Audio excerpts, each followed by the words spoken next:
Do you understand Do you where think this kind that's of her rhetoric opinion comes or from? her characterizing other people's That's opinions? her opinion. She literally said, I think, to me. That's what people say when it's their opinion. I don't really know how far you can the blame there.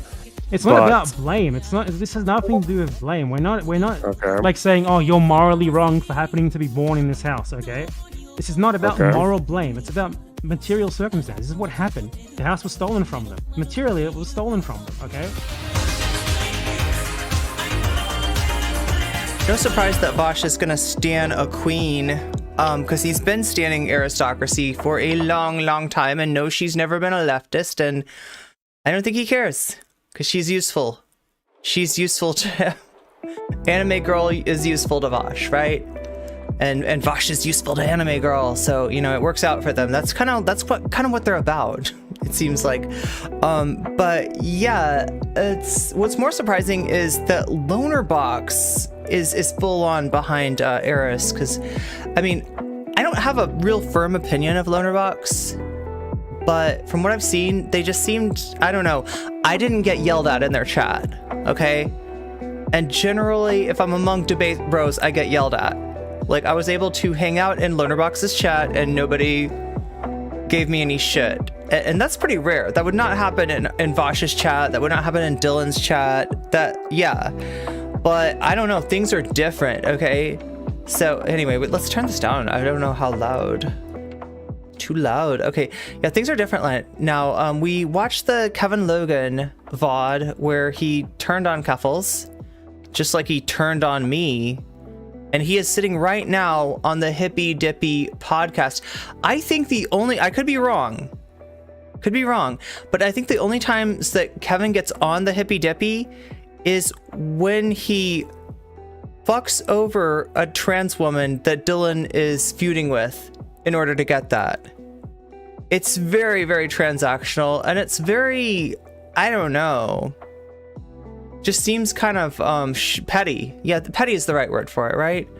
But that's how they work. You know, Kevin knew that he would get rewarded by Daddy if he did the right thing. I'm sorry. Yeah, by Daddy Dylan. I'm sorry. Let me make sure I'm real clear about who I'm speaking about. Vosh and Keffels. As far as I know, they're cool with each other. Dylan and Keffels definitely not, right? So that's who I'm talking about there.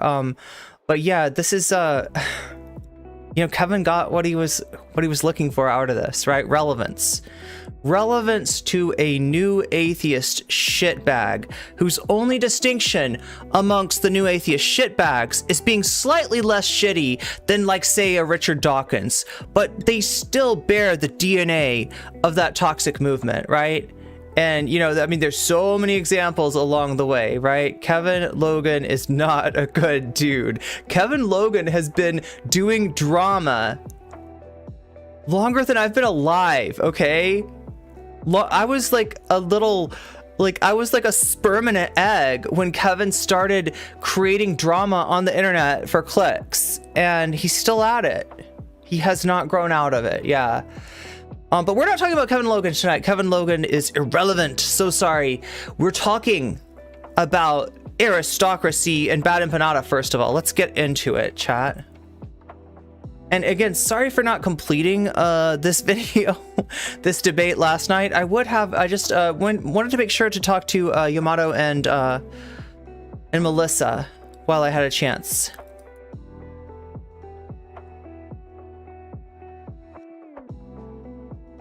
Okay, so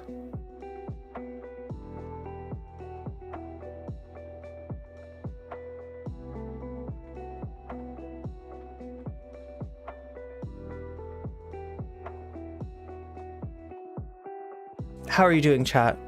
By the way, how is everybody?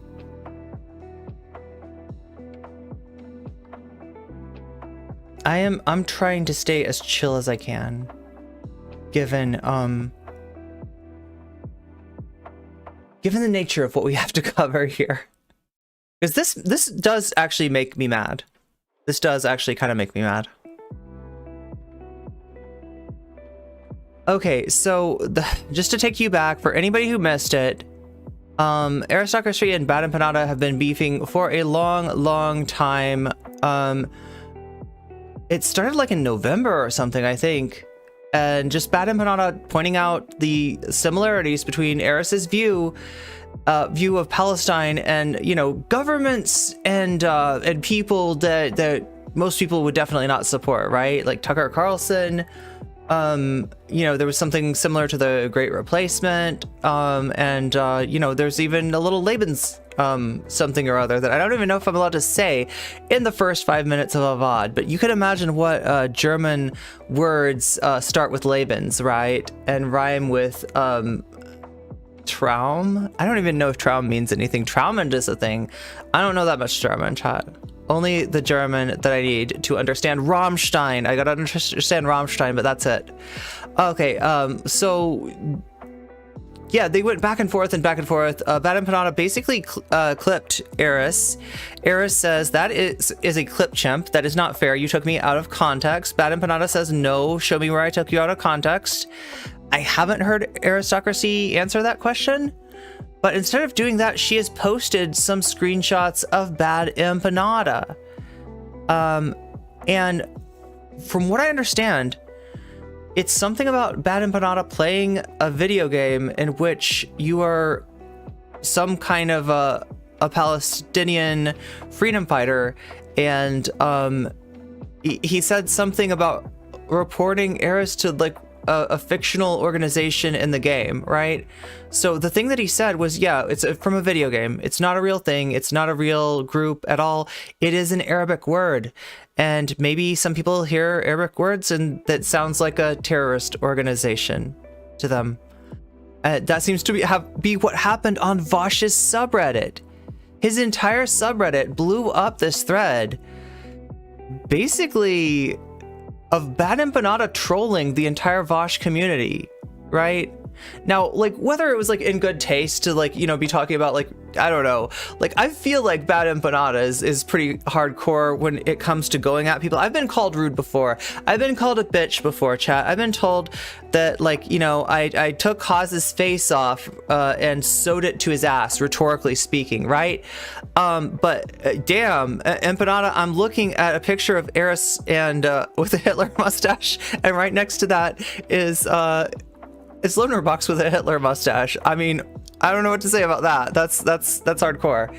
But Bad Empanada says it's gone even worse than that. Worse than like updating screenshots of his shit post, right? That's I guess just funny.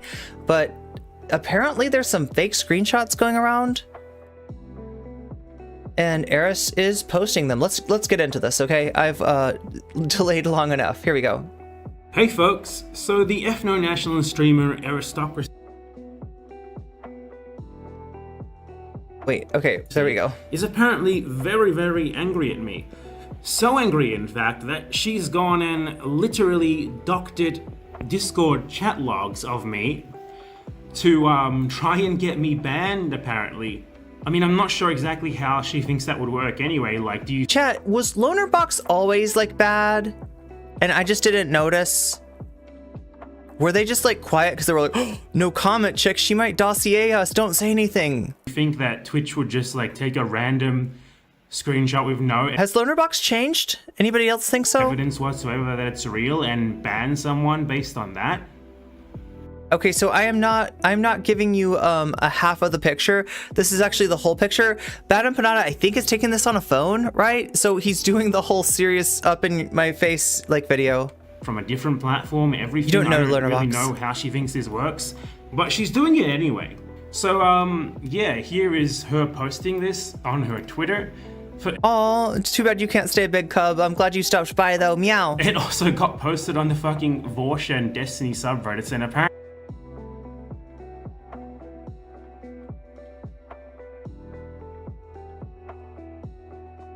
Okay, so this is the shit post, yeah. That thing that he's talking about, that organization that he's talking about, only exists in a video game. So this is like the end of the video game meme, like, come to life. Now, I will admit, like, it's saying you want to something somebody in a video game, that's kind of harsh, right?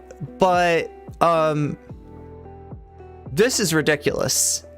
This is ridiculous. Sweatstony, someone tells Eristocracy. Okay. Did they both stand Eristocracy? Has Eristocracy actually managed to do the impossible and stay cool with the Voshites and the Destinoids? Is that... Apparently everyone just like thinks it's real immediately. They don't seem to understand Welcome to Twitch. how easy Welcome to my life. it is to make fake People screenshots of. people have said some weird shit about me that's not true either, and a bunch of these, you know, like on the same subreddits, on the same fucking subreddits, I have had people make banger threads on me with just like nothing of substance, like nothing approaching a receipt, because they're claiming things that are false, and you're not gonna have a receipt for that. You're just gonna have a bunch of strongly worded opinions, and that is pretty much what, you know, substitutes for receipts in Eris's world. Of pretty much anything. Like all you need to do this is to just like open Discord. You got downvoted for pointing out it was a joke. Oh my god, yeah, I heard about this. I heard about they're downvoting like people that are, they don't want it to be a joke. They don't want it to, they're not gonna let it be a joke. No, it has to be real. They're so invested. Listen, Voshites, you better be careful, okay? You might find yourself on the other side of the video game. You might actually enter the video game world through wishing so hard that that organization was real. That organization is real in a video game, okay? Yeah. In a browser. I mean, this is how you get like isekai. Do you want to get isekai? There we go, chat. There it is. Do you want to get isekai into a video game? Because this is how you get isekai into a video game. It's gonna happen. And go to You have to fight some quest to get back to the real world. You can do it on Twitter. You can do it on like any website out there. That's pretty fucked up, isn't it? And well, Anybody out there secretly want to get isekai? reason why she's doing this is because I've exposed her for her Nazi-like beliefs, and we'll get into that further on in this video. Don't worry, I'm gonna play the clips and where her rhetoric Arvosh V. Oh yeah, I always forget it's Arvosh V. It's old school. essentially mirrors exactly that of white nationalists such as the Christchurch shooter, Tucker Carlson, etc. And when you see it, you will. Yeah, at least our Destiny like warned me when Samantha Banana had a war room against me. If you haven't already seen it, you will definitely be pretty amazed at how incredibly close they line up. So she saw that, and her reaction has been to try. Chat, I don't understand this. Like, this is actually really weird to me, okay? So, I mean, I'm pretty sure Voshites don't like me, for the most part, right? Then again, I don't know how much this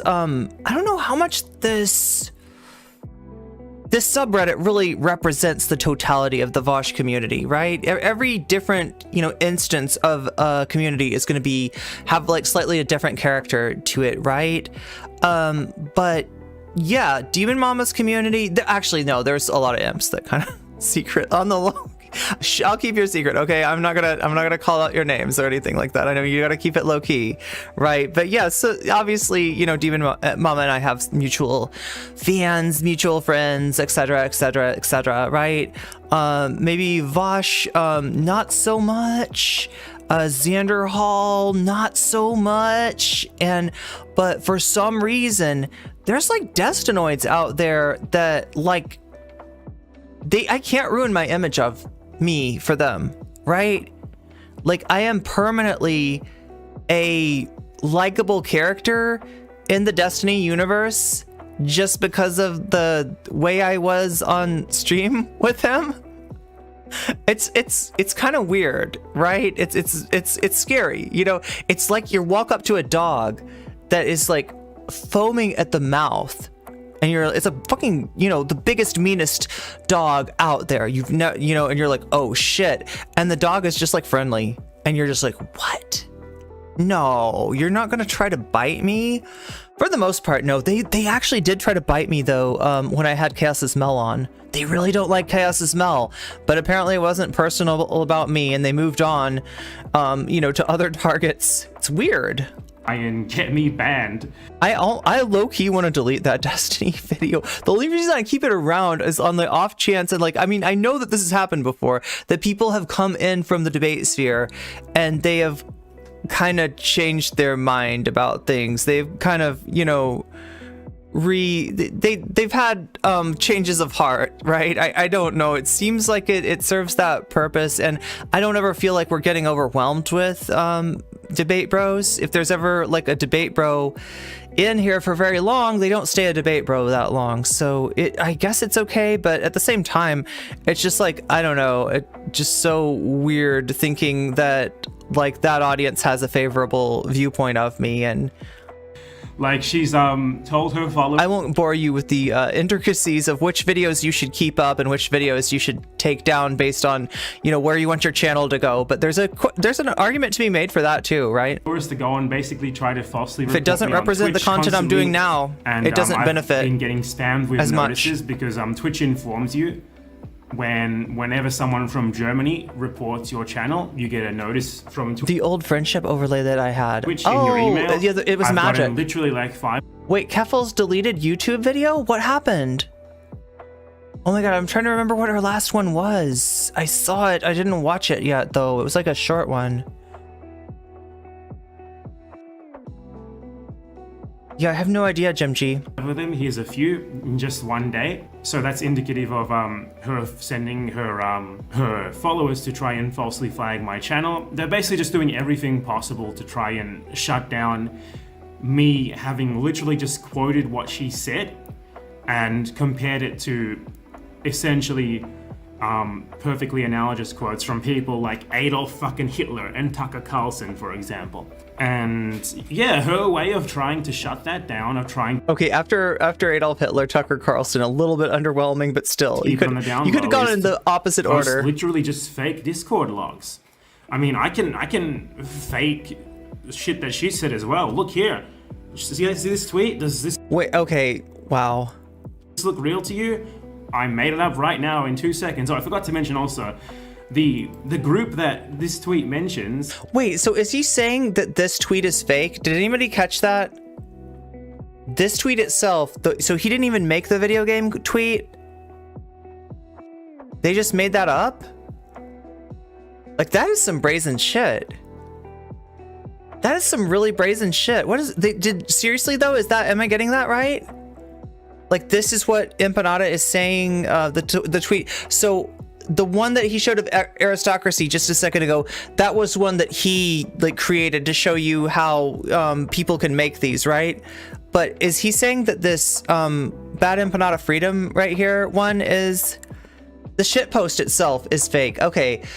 Oh my god, I thought he shitpost. Okay, listen, Bad Empanada, if you had made that shitpost and Vosh's community and Destiny's community updated the fuck out of that, communism is based!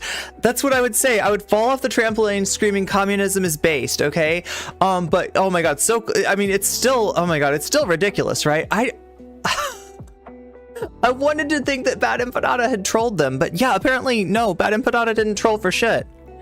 This is completely going on inside the minds of Eris and or the Eristocracy TV community. I don't know. Fursan Alak's a Palestinian group. It's literally a video game. You Google it, and every single result is. Oh wait, these were real, and there was different screenshots maybe that were fake? A video game. It's the name of a video game. So she definitely knows this. Of course she Googled this. I mean, like, what the fuck? It's honestly absurd.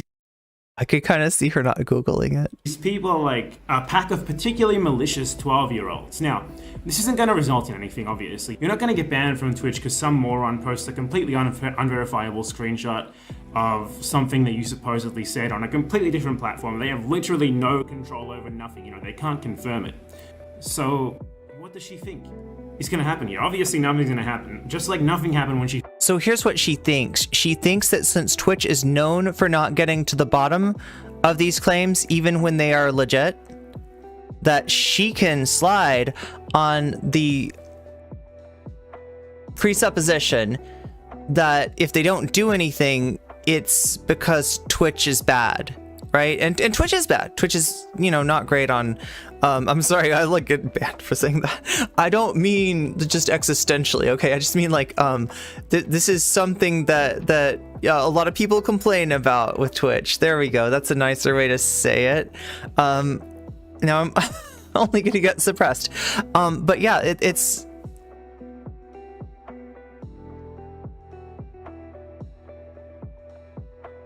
she did this to me, right? This is the same pattern. This is what she did to me, right? She makes an unfalsifiable claim, and then she complains when Twitch doesn't do anything about it, because that's the problem. Since Twitch doesn't do anything about legit claims, then you can make a bullshit claim and have it treated like it's legit. You know, there's no, you know what I'm saying? It's the same outcome whether, you know, your claim has legitimacy or not. So Canada has some pretty open defamation laws. I did not know that, but falsely reported my Twitch channel. Nothing is going to happen regardless of how desperate she is to silence. Literally just me quoting her. Quotes that are uncut. He's saying the shit like 20, posters. 30-second clips of her straight up stating her abhorrent ethno-nationalist, fascist, Nazi-like beliefs. And that's what she wants to shut down. So, you know, what better way to get back at her here for her being just a complete moronic piece of shit. Like, I've never called for her to be banned. She should certainly, like, individuals should certainly disassociate from her for her awful political beliefs, but I don't think she should be banned from Twitch. But regardless, she thinks that anyone who calls her out should be banned from Twitch. So the least that I can do here, in response to her making up just obviously incredibly fake Discord logs of me that literally reference a fucking video game group, you know, the best thing that I can do is... Okay, wait, it doesn't make sense. If not she, but if somebody... There's like some massive trolling going on here, isn't there? Because if somebody created those screenshots and passed them to Aristocracy's community, maybe that's no friend to Aristocracy's community, right? That's like... I don't know. Regardless, it's their fault for not like looking into it and for upvoting it and all that, for just wanting, you know, to have something against Bad Empanada so bad that they've got like zero scrutiny and they won't even listen to people in the comments threads trying to tell them that they messed up. To play the clip of... I just can't imagine though somebody on Eris's side being like, let's use the video game group. Let's use that name. Her stating verbatim this is in her weird. own words her This beliefs is super weird compared to those of white nationalists and Nazis who have the same beliefs, except rather than for a Jewish ethno-state, yeah, they believe right, in a like white ethno-state. And yeah, I hope that people could maybe be a little bit more critical, but you can't really expect that from the audiences of political streamers, and especially not from the political streamers themselves. Yeah, basically, I mean, if I made fake chat logs of Eristocracy, for example, yeah, and posted them as if they were real, as she's doing, the same people who are like uncritically accepting what she's saying here would go absolutely fucking berserk. They would be fucking like, oh my god, Bad Empanada is such a piece of shit. It's just such an amazing example of just the complete dishonesty of these people. What they're really in it for. It's all about worshipping the personalities. It's all about siding with whoever the random internet personality they happen to decide that they like is. And oh, you posted it in Discord? Oh my god, I'm sorry I didn't see it. So they're happy to ignore her fascistic beliefs that she's openly stated multiple times in a video that is still right there on her channel that you can go and look at any time. It'll be linked down below. I don't know, chat. People say that Aristocracy has stands. Like, okay, listen. This is not me putting on the tinfoil hat. Okay, I mean, I've got it on, but it's very loosely on. Okay, like. Her stands have such little personality that it makes me wonder if they're not bots. But I'm not saying that they are, all right? I'm not saying that they are. I am saying that there's like very little interaction for a chat as big as she has, but I know nothing, chat. I'm not making an allegation or anything like that. I just find it a little bit strange. I find it a little bit strange, right? It could just be that she just has some like boring people that like her. That's totally plausible too. But I don't know. When you get a certain level of boring, I start to wonder, are you a bot? In the description in the comments, and they'll take whatever she says about me as true, and whatever I say about her, even if I literally cite her. Oh yeah, that was a thought too. Yeah, and that was a thought when I dealt with her. That was what, like, you know, my mods seemed to think was going on. It looked like she was going to try to start a fight with me and then take some clips out of context and get me banned, right? And yeah, this is a nightmare dealing with this woman, right? Like, cause I don't know, I guess like everybody else, I was taken in by like her personality and stuff, and I really, you know, I like wanted to like her. I almost didn't even question, like, when people would be like, she's a monarchist, I was like, really though? Really? Is she really a monarchist? Is that real? Oh my god. Layman? Who's Layman? Is an Eristan? Meow, meow, meow. Is there bonkings going on? There's bonkings. Meow. Hi, Melissa. Meow, meow, meow. Saying it verbatim as false. So it doesn't matter that she's literally and some wigglers. False images of me. Oh my god. Saying shit that I never said. YouTube, we gotta get some animated emotes too. When do those drop? Anybody on YouTube know? We got those on Twitch, and I'm gonna be making some jellyfish, but I want to be able to share my jellyfish with YouTube. All that matters is that it's her. So yeah. Yeah, we definitely need an update. We need a massive update. Stating her beliefs that I have not edited except to cut down to like 20 to 30 second sections. These are all Wait, her you are setting you her own beliefs. wait. If you want to confirm it, you can go and look down in the video that's linked in the description below. Jelly. Population exchange, it's very hard to reverse the change because you basically just recreate the problem even worse when you try to reverse it. And this is one of the problems with the Palestinians having the right to return, because they want to take up space. They want to, you know, come return, and they're a much larger population now. I don't think Palestinians can ever get the right of return, because as the Vox mentioned, there's over 7 million. Those 700,000 have now become 7 million in terms of their descendants. I don't think there's no room. They can't come there, and Israel still remain a majority state. So the only solution to me is, if you think that Israel is the cause of the refugee problem, are financial reparation. And Israel does not actually have as much money as a lot of people think.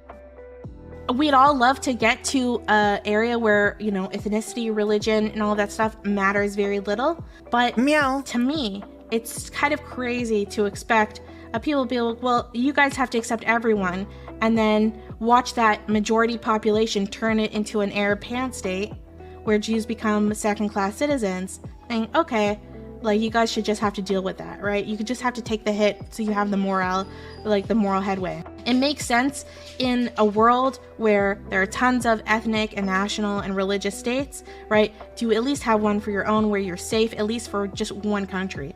And I think that that's totally valid. And this is why I get really scared that Israel is going to become an apartheid state. And all those lefties are going to turn out to be right when they criticize Israel, calling it apartheid. Because if they keep building the settlement, and more settlements happen, it's going to be more and larger of a human rights disaster to pull out and to get rid of the Jews from the region and give them back to the Palestinians. So it means that the only solution you're going to have is a one-state solution, where everything becomes an Israeli state. The big problem with that is that for Israel to continue to exist as Israel and not just, you know, become a non-Jewish state, and that's just a typical Arab country in the Middle East with an Arab majority population, Israel, and to remain with Western values and all those things, Jews need to remain the majority of the population. It's a hard place to live, especially when compared to other Western countries. It's very expensive, and there's very little space. The idea of like a 3-bedroom house, you don't get that shit in Israel. You do not get a 3-bedroom house in Israel. That is something that is only allowed for the rich, the very, very rich. In Israel, the most you will get is a shitty apartment. Everyone lives in shitty apartments. Wait, what are they saying? 33% live in 3-room apartments, 28% in 4-room apartments, 13% in 5-room apartments. Only 5% live in 1-room apartments.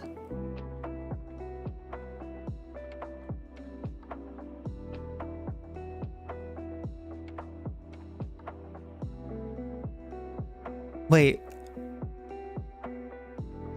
It's really, households contain 8 persons per room? Wait, I don't understand.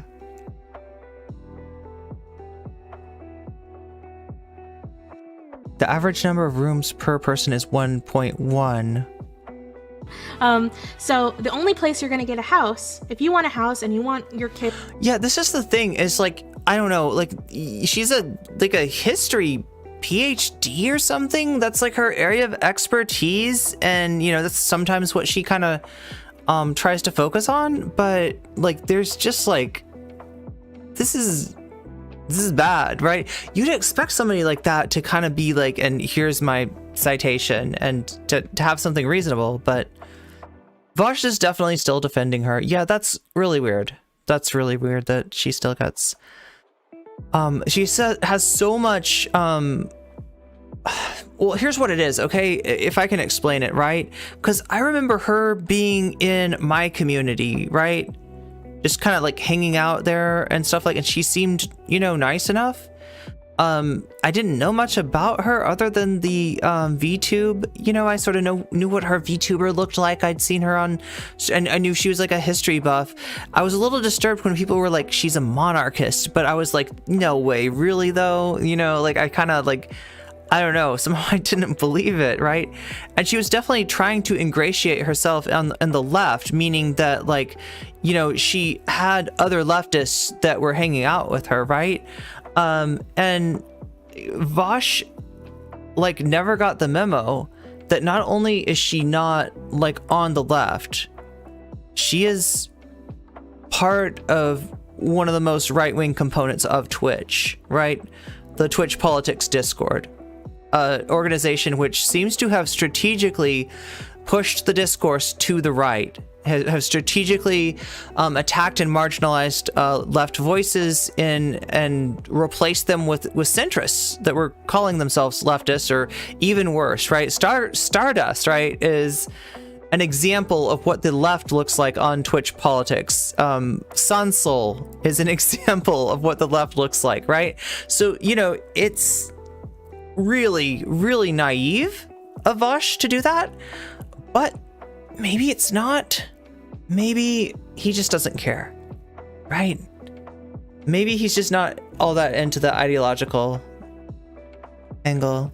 It's to be able to have green space and be able to run. She brings drama, which is all that matters to CJ. Good to see you, CJ. Everyone's defense seems to be that she speaks descriptively rather than prescript. Oh my God. Oh yes, that, or they'll also say that she's talking about the opinion of the average Israeli. That like, and I have heard her like mention, you know, like she does sometimes couch her opinions in like, this is the, you know, this is what the average Israeli thinks, and her argument is kind of like, so based on that and based on them being the voters, like how are you going to get what you're talking about, right? Like, you know, she tries to attack others as not being pragmatic in that regard, but there's plenty of times that she doesn't even say anything like that, and she still tries to Schrodinger's douchebag that shit back in and say, no, it wasn't my opinion, I was just letting you know what some people think. Yeah, but you didn't say this is what some people think, right? And you got to be a little bit better than that, especially considering like the liberties that you take with other people's quotes, right? The ways that you twist those and warp those, right? And then you expect the benefit of the doubt, like the constant benefit of the doubt from others. It's a little bit weird. And that's what worries me about aristocracy. When somebody expects more benefit of the doubt than they give, I get worried. I just have learned that means I'm in for a bad time if that's gonna look with that person, right? If they're, you know, if they're charity for others is vastly exceeded by their charity for themselves, then yeah, it's not good. Is in the settlement. Unironically Zionist, also unironically monarchist, or at least she was. Maybe she hung up her crown. I don't know. Yeah, fortress. Well, I mean, you're close. It's the same idea. It's the same idea. I wasn't trying to woke scold you on the difference between a fortress and a castle. Which I don't actually, I mean, I guess a castle has stone, maybe? Is that the difference? Okay, so it's good audio quality on Bad Empanada's channel. Watch it on Bad Empanadas. Okay, people are saying Bad Empanada. Two votes for Bad Empanada. Just Bad Empanada. Just Monica. Yeah, Bad Empanada is like our Monica. That's right. Like, you know, that we must... we stand. Okay.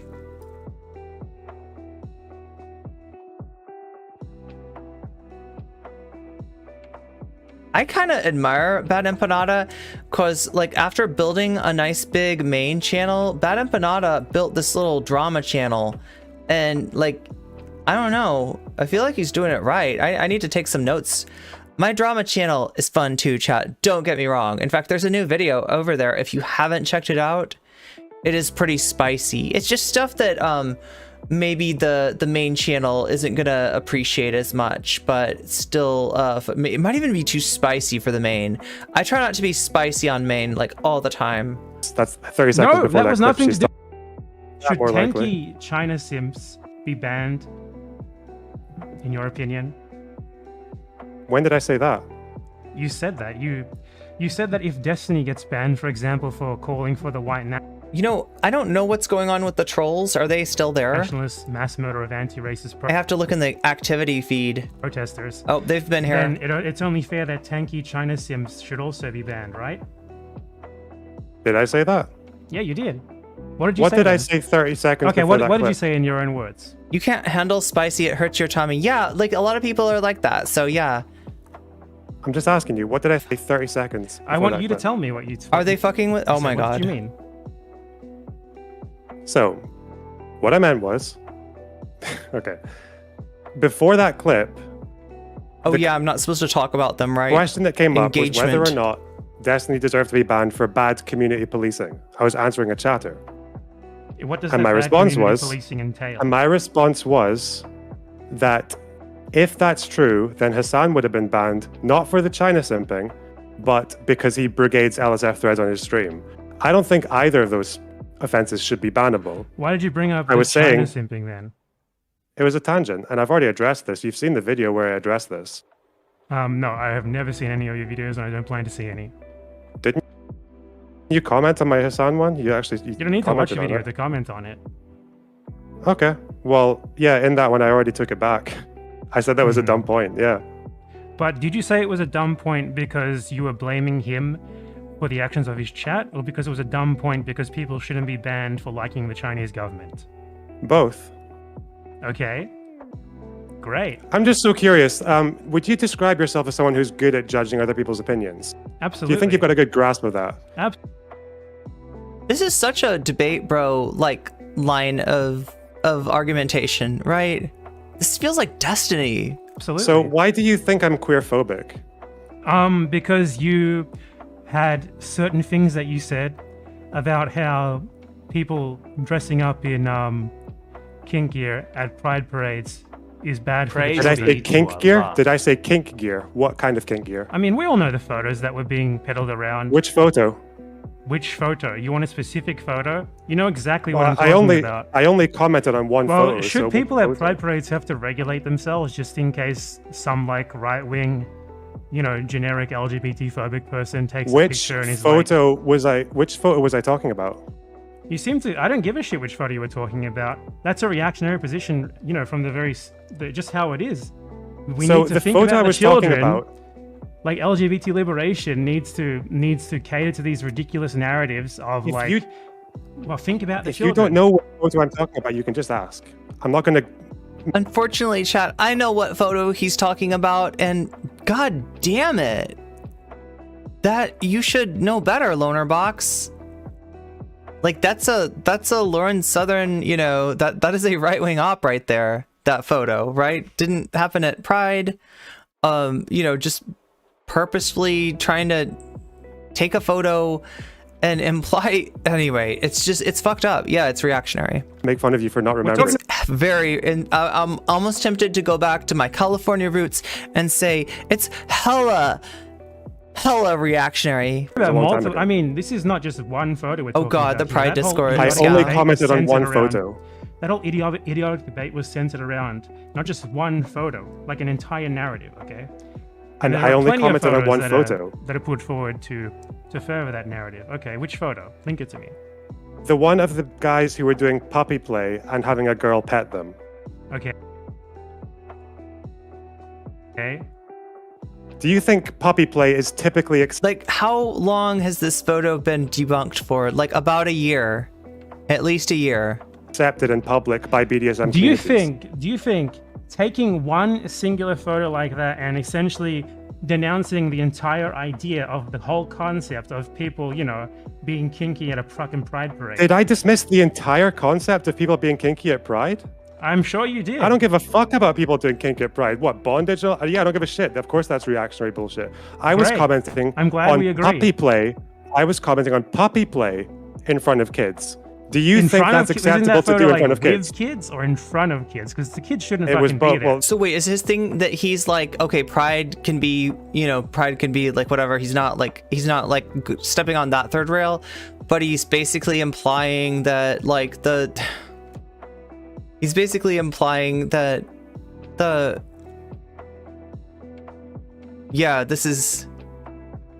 this is weird. This is really weird. When did he bring this up? Good question, right? Because this is an old ass photo and debunked in what way? Oh, it's debunked in that like it was okay. So it was an op made by a right-wing harassment website, and it was a picture taken not at Pride, and then the story told was that it was at Pride, and you know, it's essentially implying something in the picture going on that you don't actually see in the picture, right? Like they're trying to make it into a sexual thing that it's not, right? If you don't know, if you haven't been around pups, they just kind of play and they exist, and their existence isn't inherently sexual, just the same as my existence isn't inherently sexual and your existence isn't inherently sexual. Bad Empanada's existence may be inherently sexual. I can't speak for Bad Empanada, but for most people, you know, our existence isn't inherently sexual, right? And so that's, you know, kind of what's wrong with it is it's what it's being used for. Well, yeah, the kid was there, so you agree? You agree Well, that you if shouldn't the do puppy problem- play with kids? Yeah. I think the problem is that someone brought kids there. Yeah. Nothing more. Yeah, So I why think do you, so why do you think I said If you that bring this was a fucking kids bad to an idea? overtly sexual event, that's your fault. It's not the fault of anyone else who just happens to be there. Well, why do you think I said it was a bad idea at the time? I don't That fucking know particular or care. Because people were defending it. Well, why did you Because retweet? people were why saying- did you, okay, why did you Yeah, Nina Bofina. Am I even pronouncing that right? It is a very RGR take. retweet like Oh my a straight God, up why? Hitler colonialism advocate, taking her? Are you calling dodging the someone- question? I'm sorry. Wait, you called. So do What do you think mean I'm a dodging? None of queerphobic this reactionary matters. or not? I'm here to talk about politics, not like personal accusations against you. I honestly don't give a shit about it's a personal accusations political against you. Wait, calling me queerphobic is a political stance, right? Yeah, and we just went over it, and you clarified that you agree with me on that. What don't we agree on? So- That's so something I'm- much so more I'm interesting not- to talk about. So I'm not queerphobic, or I am. At least in that way, no, you're not. Thanks. I Okay. don't know. I Why don't do you know think about I'm your pro politics, so I can't necrophilia? really tell. 'Cause Why it's do you think funny. I'm pro necrophilia? Just It's funny. Nina. You're a necrophiliac. Why not? So okay. So it's all just a meme, right? You're gonna back off these claims because they're memes. You're not gonna back off a single thing that you've said about me. Why should I back off any of this? Do you think like anyone calls What have anyone I a said about you? necrophiliac seriously? What have I said about you that I'm not gonna back off? This is like this thing. Like people take everything incredibly fucking seriously. Like people levy the most ridiculous claims against me. I don't take them seriously, like even a little bit, right? You do Okay. that to me. I don't take that shit seriously. I'm much more concerned with the sentiment behind it, right? I'm not so particularly concerned with my own reputation. So people are gonna I'm say just whatever the asking you fuck they want questions. about you. I'm more concerned just with the asking you actual questions. politics behind these. Well, sorts of when I things. get comments from people in your community saying I'm really upset about your kink at Pride take because they heard it from you, That literally Yeah, makes no yeah, I mean, sense. I'm When did they clarifying. hear that from me? I've got From the like tweet up on my screen. a Twitter account with 2,000 followers? Hey, Yeah, I don't know. hey. You've said it fucking more life. times. If anyone comes to me like I'm really worried I do about agree. this thing that I I heard do about agree you. that Just, people- Jesus man, you shouldn't care. I do agree that people who believe what you say about people should not take you seriously. Yeah, I completely agree with that. Okay. But anyway. I think that no one should take you seriously in general as a so-called political commentator. What have I said that is such a big problem? Is Carl Rittenhouse a white supremacist spree killer? I don't think he's a spree killer. Is that a legal term? I know. I think he's probably a white supremacist. Yeah, if he wasn't back then, he's definitely on his way to becoming one. Why should we feel sympathy for him? Because he cried some crocodile tears in the stand? I didn't say I should feel sympathy for him. I was making fun of him on my streams when that was happening. No, Bad Empanada was ripping on people with like 2,000 followers on Twitter. I said that that you shouldn't judge whether or not he was fake crying because that's I think I have a few more on Twitch than that. Okay. Because how do you know? I don't give a shit if he's fake crying or if he's real criticisms. crying. He should cry. He should cry for the rest of his life, every single day, every single moment, for real. There are a million criticisms you can make of Kyle Rittenhouse. The fake crying was dumb. Like, it was like, what? Like, it's just, how much understanding of PTSD do you have to think that someone he has fake PTSD. crying? He has PTSD from murdering anti-racist protesters. Even Good. if we believe... Fuck yes. Good. You More think- okay, PTSD wait. for people like him. Do you want to back up the claim that he murdered them? You don't think it was self-defense? Oh my god. We go in full Destiny mode here. Full fucking Just Destiny tell me. mode. Not surprising Do you that think you're a big Destiny fan was of the him. only person who thinks he was doing self-defense? I think everyone who thinks I feel like everybody in that orbit thinks that it was, that he's a moronic liberal piece of shit. Yeah. Yeah, they have no problem repeating their daddy's lies. Do you want to talk to me or do you want Daddy to talk to Destiny. I know that you're essentially like a Destiny suck-up. Like, your whole thing is that you have moderated your opinions to the point where you've become right-wing because you're trying to suck up to right-wing people.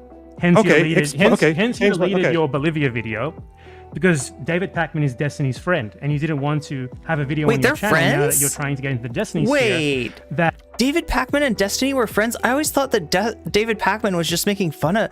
Do you know what I'm talking about? Have you ever seen Pacman talk to Destiny? He's always like, Steven, Kenneth, Destiny Benell the Third. I don't know. Maybe he's just... I don't know. Like, I always feel like Pacman's ripping on Destiny. that is too, too Brother, mean I to deleted someone that who is video his friend. because the audio was bad. You think my fucking videos after that I'm are sure. not incredibly left-wing? I am sure. Just because the audio was bad. I have Nothing to do with that. videos where I criticize Destiny. What are you talking about? No. There's criticism, right? There's criticism, as if someone like Destiny deserves good faith criticism. He deserves denouncement, okay? So This you're is the thing. upset that I don't This is hate the thing with Destiny the enough. liberals. Yes, absolutely. You should hate people like that. Okay. You've heard what he said. What, about Kyle Rittenhouse not being a murderer? Or do you want to stay on that topic? Because you seem to be running away from it a little bit. Can you prove to me that he wasn't a murderer? If you can't, if you want to prove he was a murderer... This is this on. thing that people like you do, right? Where you like say that you agree with people on something, but nonetheless you try and insist on arguing that point, right? And we're not going to do that. This is what you people do. The problem is that I'm arguing on points. You're not arguing You on think he's a points, murderer? right? Back it up. Can you not back that up? If you can, we can move on. I don't give a shit if he's a murderer or not. Technically, legally, within the United States legal system. You can say moral. We can make a moral claim as well. Okay, what's your opinion of this? Hold My on, opinion of Kyle Rittenhouse. No, we're going to play a clip. I would like to ask you if you think the person who said this deserves you spending 2 hours defending them. Oh my god. Brother, are you actually like running away from the claim now? Again. I think we said, right? I don't give a shit if Kyle Rittenhouse is a murderer or not within the technical US We're gonna legal avoid this. 30-second long Go on. clips where she states that this No, is... don't go on. You Wait, do a population exchange, we just gotta. Okay, we already watched this too. and I think that that's totally valid. See, If you want a house okay, so and- you understand why I'm fast forwarding through the banned individual, right? You want your kids to be able to have green space and be able to run, is in the settlements. Okay. Oh my god, thank you, Edwin. You had my back. You warned me. Yeah, okay, so opinions. Do you agree with that? Do you want to break down those points? Like I can hear the clips within Yeah, that. That's okay. not like a singular Let's clip, break down right? those points. One, I Israel- can hear where you broke Israel- up the clips. Why did you do that? why? Because these are different statements. These are like four. Okay, spoiler, it's actually Aristocracy's push to talk that's making them sound broken up. 40 So I seconds don't long know. statements. So in each of those For one, clips, I don't know for what one, you said you 30 claiming seconds that you're before trying to or claim after, these are right? spliced together, right? You're saying that I took different like sentence structures and Yes. put them together. No, that's Yeah. just her microphone having like a mute threshold, right? Like mine does Okay. as I'm talking to you right now. I don't believe you. Most of those are 40 seconds. You don't believe? Have you watched the video? You don't Yeah. believe. So wait. No, I Your haven't watched defense the here video, is that actually, but these I've watched these a number of clips them, are but not not that actually 40, 30-second long clips of her talking. Is that your defense? That was more than, that's not was that 40 seconds? Each of those was about 30, 35 seconds long. And then spliced together, right? They were not spliced together at all. We've been over this a million times. So So this is actually like a 2 or 3 minute clip that you just each showed of me, right? those is about 30 to 35 seconds long. That different Okay. segments. Let's just. Do you want to just break this up one thing at a time? There were a few topics I covered there, right? Right of return, You said, apartheid. okay, do you think that Palestinian refugees should not be allowed to return to their homes because there is no room? That's not Aristocracy's position. I That's spoke what to her she said. yesterday about this. That's what she said. That's what Do she you said. think she might have been saying that it's inactionable but is Communism still is morally based. right, which is She the opinion wasn't of quite a saying lot that. of She said Palestinians? they can't come here. There's no room. Do you understand Do you where think this kind that's of her rhetoric opinion comes or from? her characterizing other people's That's opinions? her opinion. She literally said, "I think." To me, that's what people say when it's their opinion. Okay, given the fact that you haven't been able to characterize a single one of my positions, why the fuck would I believe what you have to say about her? I mean, this is literally her in her own words saying that. Why don't- wouldn't you? You literally you've just already heard her backed off- stating it in her own words. You've already heard backed her off on stating me that being in her own queerphobic. words. You've already backed off on me being a necrophile. I don't You've give a already shit. backed on and No, fucking no, you are a defending necrophile. murderer. I Okay. never backed off of that. You're my favorite British necrophile. Why don't given that Eris is not in the room with Spicy us chat. right now? Why don't we talk about yours and my opinions of Israel Palestine? No. I want to know because you being a responsible advocate for Palestine requires Oh, you okay. denouncing these absolutely abhorrent fucking Nazi-like positions. So why don't you? Listen, maybe I'll have a chat with her later if she believes those things that she was, which I think is her characterizing other people's opinions. Yeah, I won't. How retweet is it her again. characterizing Yeah. her own opinions when she says "I think" to me? She said, "I think." in You like one of literally, those you quite statements. literally retweeted me quoting her saying that it's anti-Semitic for me to quote her. You retweeted that. Is it anti-Semitic to quote? Wait. advocates for settler Why colonialism, did I? yes or Why no? did I? Why did I call you anti-Semitic? You quoted her calling me anti-Semitic, and Wasn't her it evidence because- of me being anti-Semitic was me quoting her. Literally, a screenshot of me I quoting think her. if I listen, don't worry, okay? If I ever call you anti-Semitic, it's because you say things like responding to someone who says, "I was born in Israel and never left. What should be done to me?" And you respond with "wall." Colonizers get Yeah, the wall. and I think that sounds anti-Semitic to me. That guy is how is that anti-Semitic in the first place? For one, are settler colonialists automatically is colonizer is that You a think synonym with Jew? everyone who was born in Israel is a settler colonialist? Everyone who is born in Israel as part of the settler colonial Israeli state and its ethno-nationalist project is obviously a settler colonialist. Question for you: is Israel a settler colonial state? Yeah. Fuck Okay, yeah. so it's a settler colonial state with no settlers. Is that what you're telling me? No, I just don't think everyone in Israel is a settler. You know. Everyone. How in do you define Israel, it? Can you just tell me? So everyone born in Israel, okay? That's what you're giving me right now. Have you read anything on settler colonialism? Say for, like a what it Jewish is? refugee who came over in like 1918. Is that like a settler colonialist? The idea of the Jews being a nationality that needs to colonize this one specific place. That's yeah, the that was state of obviously a Israel settler you're colonial characterizing. project. You're not characterizing the people who live there. You're characterizing the state of Israel when you say that. Yeah, it is. Do you not realize that there was an entire movement of settler colonialism in the late 19th century, right? That led to the creation of the state of Israel, right? So many of the people. Never heard of it. Go on. I'm joking. You've never heard of it. Yeah, I know you haven't. I know you're joking, but I already know you don't really know much about it, right? So this was from the very beginning. This was the intention of this movement, right? There were Jews who were already there beforehand, but the intention of this movement was always to go there to misplace the original population and to form their own ethno-state, okay? Sure, there were people who moved there before that who didn't really give a shit about that. But regardless, once the actual act of creating the state of Israel happened, they ended up becoming Israeli settlers regardless because they're a part of the settler colonial state. They uphold it. So just by virtue of as like a Palestinian who lives in Israel, would you like? I'm so curious actually. Palestinians Then, in because Israel do not consider this is- themselves Israelis. Israel doesn't even consider there to be an Israeli nationality. Yeah, so they call themselves, Palestinian as like like a Exactly. solidarity move, but they are Israeli citizens, right? I mean, indigenous people all over the world accept the citizenship of the country they happen to live in. It's just because they're taking whatever limited rights are available to them. It's not because they're like saying, "Oh, I'm a settler" or whatever. I uphold this state. Communism is It's not the based. same thing. So, but like, so the Jewish people who lived in Israel since like, I don't know, since like the Arab Wars and just stayed there and their families stayed there, but because they live in Israel by Wait, which virtue of them Arab staying wars? in Israel. 1948? Sure, yeah. I mean, Or whatever Palestinians the themselves fucking... make a distinction between, you know, people who trace their lineage to this. I don't give a shit about really lineage. I think you need to understand that this distinction between, you know, settler, colonizer, indigenous, or whatever. It's not a moral distinction. I'm an Australian settler, right? It's not a moral distinction. It's a material one. It's like saying, oh, you can't call this guy a bourgeois because he's you know, he inherited a factory from his dad. Yeah, you can actually. So I'm curious, if we're talking about like tracing, so I guess your right of return kind of thing starts. If you want to say that to the debate bros, you have to say it's a descriptive claim, not a proscriptive. Of like 1948, right? Like basically. Well, that's when people started to be expelled. Yeah. So Yeah.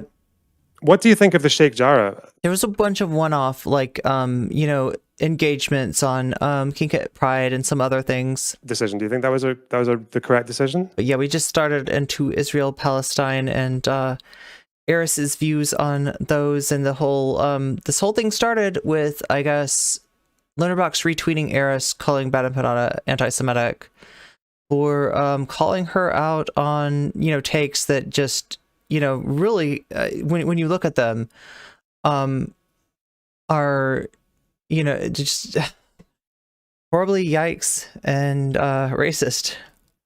It's literally just like the colonial power, you know, imposing a random laws in its own legal system that it created to justify. It's just. Do you think that I need to make an evaluation over like Israeli land tenure laws or whatever? I don't give a shit. It wasn't about land laws. Can you like? Do you know the specific? If you don't know the specific case, it's okay. I can just tell you. Sheikh Jarrah was justified on the basis that Jews bought the land like 100 years ago, and then the Israeli state gave them the right to this land under its legal system, whereas the people who live there have been living there continuously. That's not what happened. They found, well, wasn't it with the case with a couple of families? They found out that the house was originally a Jewish home that was where they were evicted during the Nakba. I'm sure there was probably at least one or two of those, but the thing is, we're talking about Jerusalem here. Yes, Easter. So do you think that was the right decision then, given that it was a right of return from 1948 to a Jewish family? I mean, it really depends on which house we're talking about. We're talking about a bunch of different houses in Sheikh Jarrah. If that specific house, then sure. So the Palestinians deserve to be kicked out of those places because of what happened in 1948. I mean, it really depends. Do you think that I think that all Jews should be kicked out of Israel? The Palestinians who lived in Sheikh Jarrah deserve to be kicked out? Are you trying to justify settler colonialism based on this little one example? No, I'm not trying to justify it. I'm asking you what you think, because I'm asking about your concept of right of return. Is this one little Palestinian house? Is this one little Palestinian house part of a much broader project of settler colonialism, of forming an ethno-state for one people and excluding the people who lived there beforehand? No, what I'm saying here is very relevant to this, because we're talking about two different things here. I'm talking about projects of settler colonialism. You're talking about like the most basic like capitalist land rights. Okay, you're trying to draw an equivalence between things that aren't the same. They were driven out by the same mechanisms that the Palestinians were driven out of. The same mechanisms. The Palestinians were never trying to form an ethno-state there. The Palestinians did not migrate there en masse with the specific intention of displacing the original inhabitants and forming their own society on the ruins. You're equating two things that are not even remotely the same. I'm not. You consider yourself a responsible advocate for Palestine? Kicking people out. You know, there's a difference between kicking people out, right? Kicking people out in a war incited by a settler colonial ethno-state, okay? And kicking people out in the name of forming that settler colonial ethno-state. These are two very different things. It's like complaining that, you know, white settlers on a homestead, which was appropriated from Native Americans, were kicked out of that homestead. Is that bad? Maybe. But is it part of a wider project of settler colonization? Absolutely not.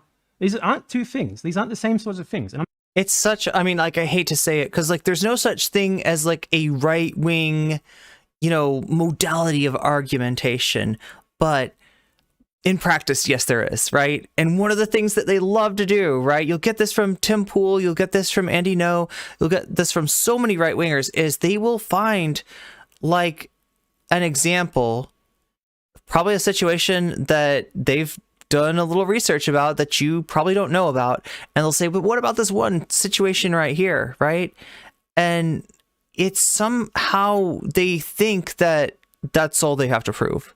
Is that, you know, there's like one situation, and then I don't know, they try to use anecdotes. They're anecdote Andes, unironic anecdote Andes, and you're seeing Lonerbox do this same tactic here. I don't know.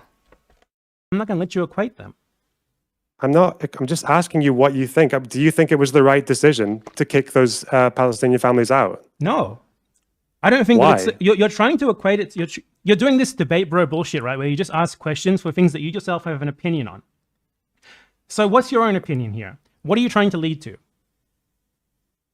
The point that what you're calling right of return, like full unconditional right of return, is inactionable and would result in Palestinians you're against right of being kicked out as return. well. You're against right of return. You're against right of return. I am Holy shit! very I'd love for you to talk to a Palestinian about this. I am very in favor of right of return. I'm But you're asking you clearly how not. you think it's actionable. You're clearly not. Do you think there's a difference between being for something morally and deciding whether or not it's actionable? Actionable, like literally right now. These are goals to work towards. These aren't things that we literally are going to do literally immediately. Do you think if someone advocates for the one-state solution, they need to be doing it you're going to be like, oh, you can't do it literally right now, therefore owned or something? You know what's really funny? So wait, so for example, Oh my god, this is such a, oh my god, there's such a pattern. This is a right wing, like this is an argument that right wingers use all the time, right? Like it's impractical. Oh, and they'll also have layers, right? So it's like, you know, they'll move the goalpost. That's another thing about right wing arguments. You're seeing all these characteristics and know that, you know, there's nothing inherently right wing. Either side could use those tactics, but in practice, you know, this is something the right is known for doing. let's just say hypothetically, you're offered like two-state solution with two-state solution, 67, 48 borders, whatever, and then I don't care what on top of that, I care what Palestinians want. I'm asking you a hypothetical. I'm asking you, well, polling is kind of like up and down on two-state solution, right? Not really. It's been in the decline because of the settlements in West Bank, but it's still there, right? Do most Palestinians consider all of the land of Palestine to be theirs? They do. But when they talk about policy and what to do now, they support two-state solution, right? They don't. There's still Maybe a substantial 20, 30 number of years people in ago the when that polls. was a thing that might have been possible. Right now, the compromise is, the most recent poll that I saw was like from last year, the compromise position was like 25%, 33% or something like that. And the majority was for essentially waiting it out. Now, it doesn't really matter because what I wanted to get into with quoting That's not that what I've got aristocracy here, thing, but you realize sure. that she's using Nazi rhetoric, straight up Nazi rhetoric of space. of room. No, I'd rather you just spoke to me because I don't think you're capable No, of accurately I think it's characterizing very these important that someone who tries to hold themselves up as some sort of beacon of. I mean, so, and that's the other thing. He came on to defend, you know, aristocracy's views. That's whose side he jumped in on this on Twitter, and now he's kind of like, okay, well, you know, I don't think he knew like this stuff about Eris necessarily. That's what I'm getting, and he feels like overwhelmed trying to. So I guess, you know, just like original debate, you know, forfeited, and we move on to the new debate on Lonerbox's position on this. Palestinian advocacy is actually a responsible advocate for Palestine and rightfully fucking ostracizes people like this. Okay. Wait, if that's the case, then Palestine is why non-negotiable. It's very simple. Why You can't be friends with people like this. You can't invite them into their communities. You can't raid them while they're trying to smear. Another advocate for Palestine is an anti-Semite. Okay. You know what's really interesting is that like when I was so I only watched one Eris video, it was like 20 minutes long. She was asked by one of her chatters recommending authors to speak about it. One of the main authors she recommended was Ilan Pape. Why the main fuck author she would a recommended Nazi settler recommend Ilan Pape? in the video that I watched, the one that I quote, all those quotes were from, she literally said, "Don't read Ilan Pape, read Benny Morris instead." She did not say that. She's always recommended Ilan Pape. Okay. And for Benny Morris, she says play he was good in the past, but is not anymore. No, she You've says cut your his clip, politics all are right. bad, but his history is great. I haven't cut the clip. I'm just going straight to it. I can't tell. Like, it sounds like maybe Lonerbox didn't know that much about aristocracy. Bad Empanada doesn't have the receipts on hand either, so you know it's a little unsatisfying here as far as what was actually said. Maybe they will bring up the VOD. I don't know. Okay. Is that what we're doing? Are we Do you bringing? think this might have been We're a going to bring up the VOD. particular topic? Oh yeah, that's right. I'm not allowed to do the boobs thing though. Chat. There's a meme that I can't do anymore. I don't think I can grab my boobs. That's not like, even as a meme, it's not allowed. It's too spicy. Wait, what is going? Okay. On the Nakba. Okay. Isn't that because Ilan Pape doesn't consider some of the villages to be ethnic cleansings? She said it was because he doesn't ground his... Oh my god. Oh my god. Oh my god. Oh my god. That is not entirely surprising, but yeah, that sucks for sure. His statements in evidence or whatever. That's right. That's right. Samantha got involved. Samantha has gotten involved. Okay, chat. Samantha is now involved, and she still has not gotten back to me on where and when we will be having that cream pie fight. Because I know that chat was really excited about the cream pies, right? Even though he's constantly being proven right. Just Yeah, no, Pape was criticized for the Nakba because he didn't, apparently he didn't go far enough, didn't he? My memory's a bit scarred, but like, as far as I know, Benny Morris he... was criticized for the Nakba for saying that it was ethnic cleansing and also it was good. Okay. Regardless, You're yeah, still I'm not not going to go for answering my 2 hours question. through this. Why would, my question why for you would she is, recommend Ilan Pape if she was, because Ilan Pape is full on. The only thing she's gonna agree to is like if I say do the sumo suits in a bouncy castle. I think Samantha might be okay with that. That might be more her style. Right. One state solution. You understand there are no, very, I'm not. very I'm asking you about something you can recommend someone's historiography without agreeing with their political opinion. She doesn't want the one. I don't think she wants to kickbox me. She wants a Jewish ethnic state. Well, she told me last night that she's in favor of one state solution. I'm sure just she's not told you immediately all the same these way you things. are. And we're of course talking, chat, in all cases about sanctioned matches with full consent forms and all that good stuff. Yeah, I'm sure she's. Do you think she's lying to me? Do you think she's deceiving me? Oh yeah, she's absolutely. She's the kind of person who adapts her opinions to what she thinks her audience wants. When she sees backlash, she changes immediately. Right? Oh, that's because what happened here. Okay. I mean, yeah, duplicitous. Yeah. Okay, yeah, she literally. I mean, I wouldn't say all that. I would say that there's like a Schrodinger's douchebag at work where she's kind of feeling out the the attitude and then adjusting accordingly. Really stated that. And she's not the only one who does video. this. She didn't seem to think that any of it was bad or wrong. It's just not until she was called out on it, and then she just says, "Oh, I'm being taken out of context." Blah blah blah. So we clearly don't agree on what her position is. That's fine. She's not here. Maybe you should. I want to know. Do you think that someone talking about how there's no space, no room, etc., might be using Nazi rhetoric? Do you know there's no space in Israel for the entire population of New York Jews to go there? That would be the same problem, right? No space. There's no space, so they must take more space from the Palestinians. That's why settlers take the space. Well, so that's that they a bit can of get inference, a nice three-bedroom house with open space. That's what she said. That's a little bit of inference, isn't it? That's what she said. But you haven't said whether or not... Did she say, I think, before that one? Did she say, this is my opinion before that? Yeah, she did. She said, I think, this is my opinion. She said this oh my god, we would have the... Like... To me, they can't. Chat, I'm so sorry. I think there's something wrong with my graphics card or something like that. I need to get. Oh god, fucking! This is like the wrong time to buy a graphics card. But, yeah, my videos keep pausing when I'm not hovering over the bottom tray. Return, because then there wouldn't be enough space for Israelis. Do you think if the entire population of New York Jews, nearly 2 million of them, wanted to go to Israel tomorrow, do you think there would be space for that? Should I be? I don't think that they should be able to go there because being able to migrate somewhere because the state there thinks that you're of the right ethnicity to do so. You can't answer a single fucking question. It's fucking exhausting. Oh my god. Is there space for them or not? Is there space? Absolutely, there's absolutely space.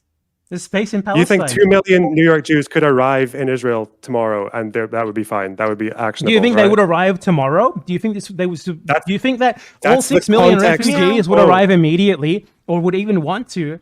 Yeah. All 6 million would arrive immediately all at once. And if you don't think that they could... Yeah, this is the other thing. This is a classic debate, bro, hypothetical, right? And it's like, it's kind of apropos of nothing. All arrive immediately, all at once, then you have been destroyed. There's clearly no space. That's why because I think only 5% of Palestinians were polled and they said that they would go to an equally nice home in Israel rather than stay in Palestine. Yeah, I've heard that, yeah. What? What's your point? My point is that and by the way, talk Israel about right of return. So you talk I think about- you use these terms differently to how Palestinians use them.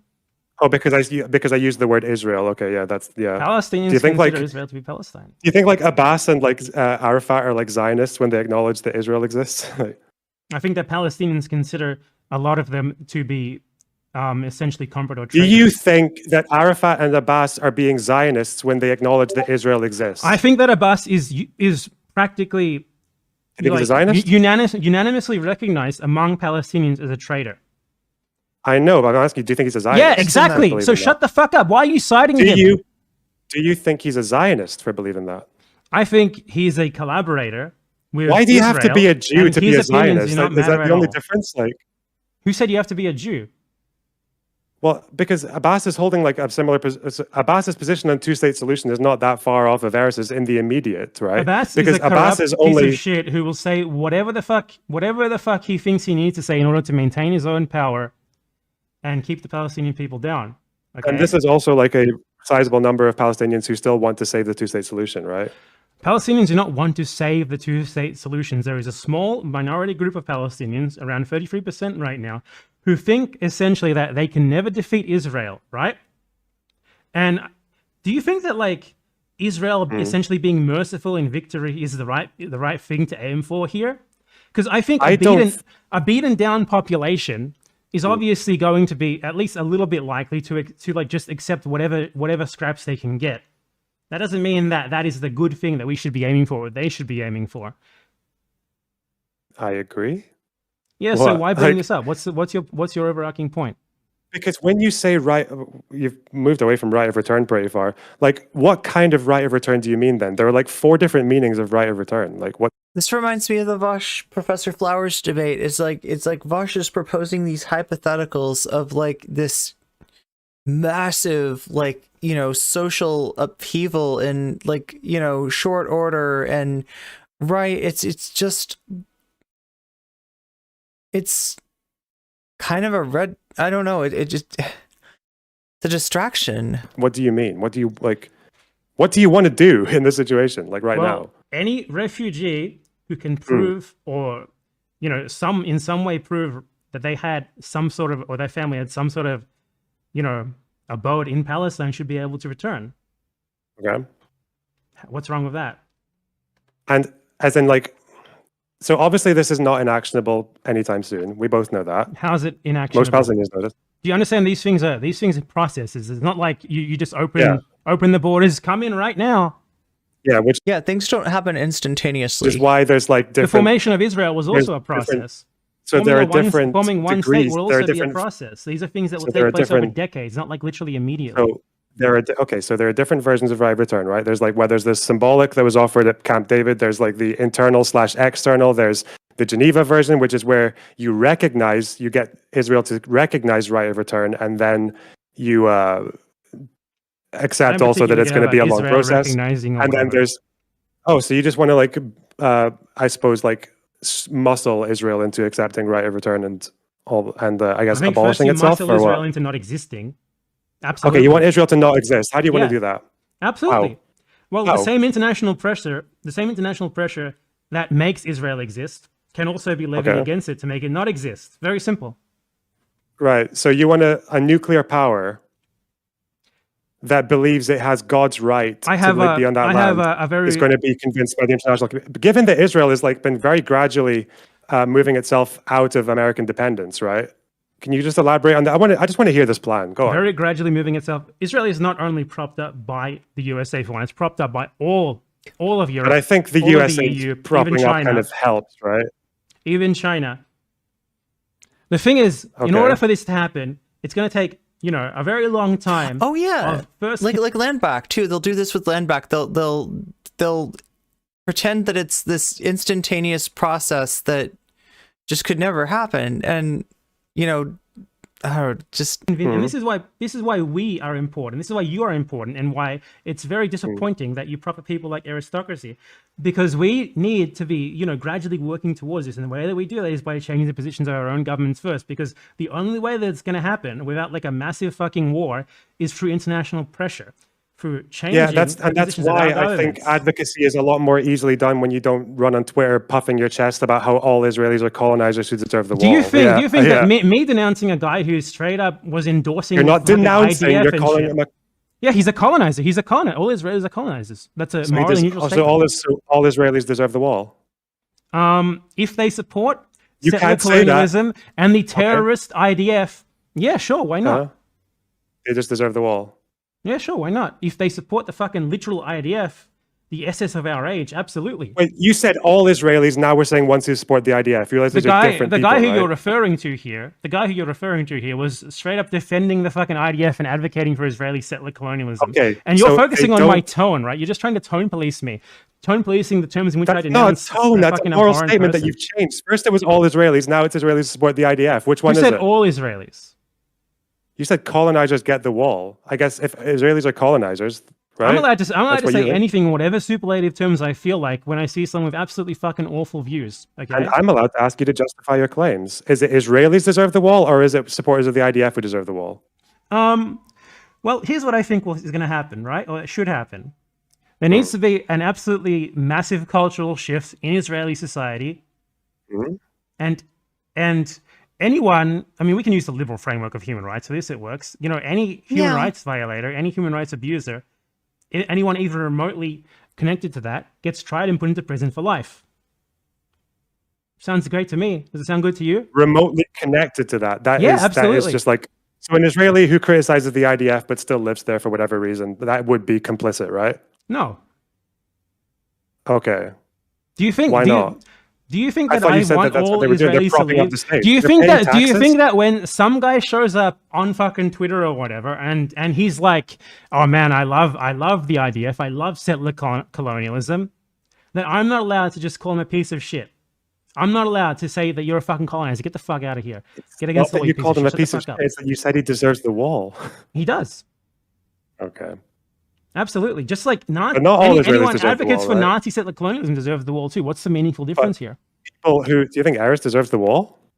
Is she an advocate for settler colonialism? Is Oh she my colonizing God. land? Does Oh my she God. support continuing to colonize this land? Like, I don't know how exactly the terms of service work. I am guessing it's because Bad Empanada is couching this all in deserves to. But yeah, I mean, like, given how many really,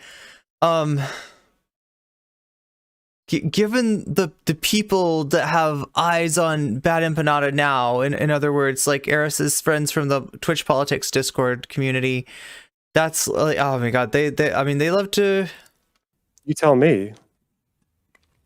report shit. I think she doesn't even live there. Honestly, I'm not even sure. I'm guessing though that Bad Empanada probably researched this beforehand and knew. she is what she says But she you is. think She's she's a supporting fucking- them? You think she's She's supporting a a Jewish fucking ethno anime. state in Israel? She's literally an You anime. think Her she's- name's not even Eris. You don't walk away from the fucking You're claim. complaining about me You- bullying a fucking ventriloquist dummy. Like, give me a You break. said, I'm asking you if she deserves the wall. I think she deserves According to your intensive rules, probably- re-education. You think she needs intensive re-education Absolutely. in a camp? I mean, you call it a camp, whatever you want. Prison. Denazification was a thing, you understand. Sure. What was that bad? I think it didn't go In far Finland. enough. Denazification didn't go far So, enough. just And to in be settler clear, colonial you societies, You do believe that aristocracy Yeah, you're right. Teamstar Reddit is basically saying that VE is, they're calling him a terrorist, right? deserves the wall, right? no. Or re-education. It really depends. I think she's already being bullied pretty well into dialing back all of her actual beliefs. Sounds good enough for me. Okay. Nice. All right. How do we action the right of return Okay, of the abolition of Israel? I was scared that Bad Empanada was just going to bite the bullet on that. I was like, oh my God, don't say that. How do we Can we do just go that? over this? What, BDS? Like what? What? Well, A nuclear power. BDS is like individualistic, consumeristic boycott, right? It obviously does also Doesn't have to lobby be governments. consumeristic. and You can do it stuff. from a university. You can. Yeah, but I'm saying what BDS amounts to now is that. So, it doesn't matter if every single Communism is fucking one of us based- stops buying, Israeli products or whatever, or they stop giving or we, pressure people into not giving concerts in Israel. The only thing that's going to matter is pressuring most powerful governments in the world to do something, not even really do something about it, just to withdraw support from Israel, to start actually denouncing it rather than just denouncing it, every now and again. Oh, like, shit, is Israel killed a journalist? We are very concerned with the human rights, whatever, blah, blah, blah, blah. That's nowhere near good enough. That's not, that's nothing, right? You can be like, oh, Israel. I'm just going to ask you the same question when you're done, by the way. Yeah, okay, then you're not listening at all. You're just going to ask, if you're just going to ask me the same question, you're not going to adapt it, you're not going to think about what I'm saying, then it's obvious where you're coming from. It's because you don't have an answer. It's because you know that getting a nuclear power to abolish itself is not going to happen. Are you aware that's literally happened? The USSR. How? When? South okay, Africa. I'm sorry, chat. Like, did you think that was a gotcha? Look, you can tell I'm still asking you how you expect Israel to do it. How do you expect Israel to do it?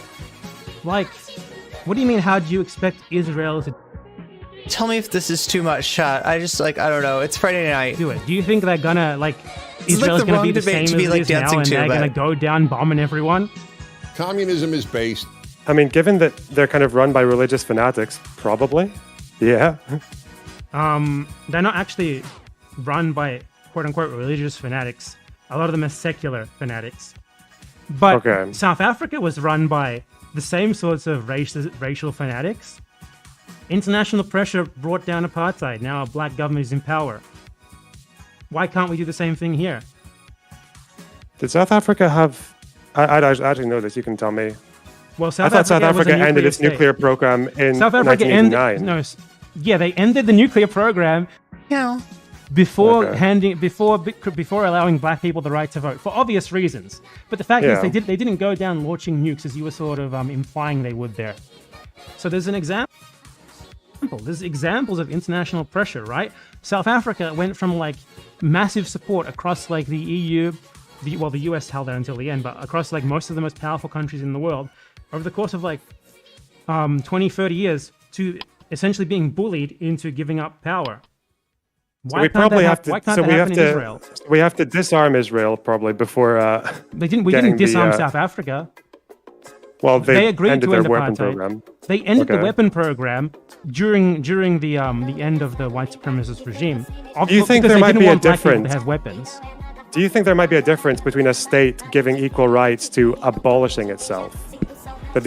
Somebody asked about this music. The last song that played was this. Not this song, but the song before. Might be different standards. Yeah, there is. That's why this is much better, because the civil rights framework of ending apartheid didn't work. It's not going to work in Palestine either. You can't just literally say, oh, you have equal rights now without rectifying any of the actual material actions that made Palestinians as oppressed and downtrodden as they are today. The same thing didn't work in the US either. Didn't work in South Africa. So you're saying neither the USSR nor South Africa are entire the USSR abolishing themselves. The USSR was an entire country that abolished the itself. state and the country are different things, though, right? The country of Russia state. It's like saying the UK, right, isn't a state. Obviously, the UK is also a country. You can call it whatever you want. You can nitpick however the fuck you want, right? So it's not just Israel as a state. There are actually examples from history, right? So you're against the one-state solution because you think it's do you think the only possible one-state solution is one where, Israel is still in power or something? No, I'm in favor of a binational one-state solution. Okay, then That seems to be the most convincing one I've heard of. You yourself are in favor of exactly what I'm advocating for here, the abolishment of Israel. Because a binational state obviously wouldn't be Israel. Yeah, that wouldn't be the state of Israel, but it would still be a place that's kind of Israel, right? It'd still be a place. It's binational, right? Two nations. That's probably going to be I don't know the details, but binationality. Okay, yeah. Not so much this is Israel, this is Palestine. Because what's the point of having two states that are nominally united if they're essentially still two separate states? Well, that's where you get a million different versions, but okay, yeah, binational, fine. And I'm just curious though, if you hear people advocating for two-state solutions, do you just think that's basically them being as good as Zionists then? Because I don't see why someone like Eris who advocates for a two-state solution plus reparations. For a two-state solution because she believes in Israel, the existence of Israel as a Jewish ethno-state. That's why She does not believe in it as a Jewish ethno-state. Do you want me to play the clip again where she said that?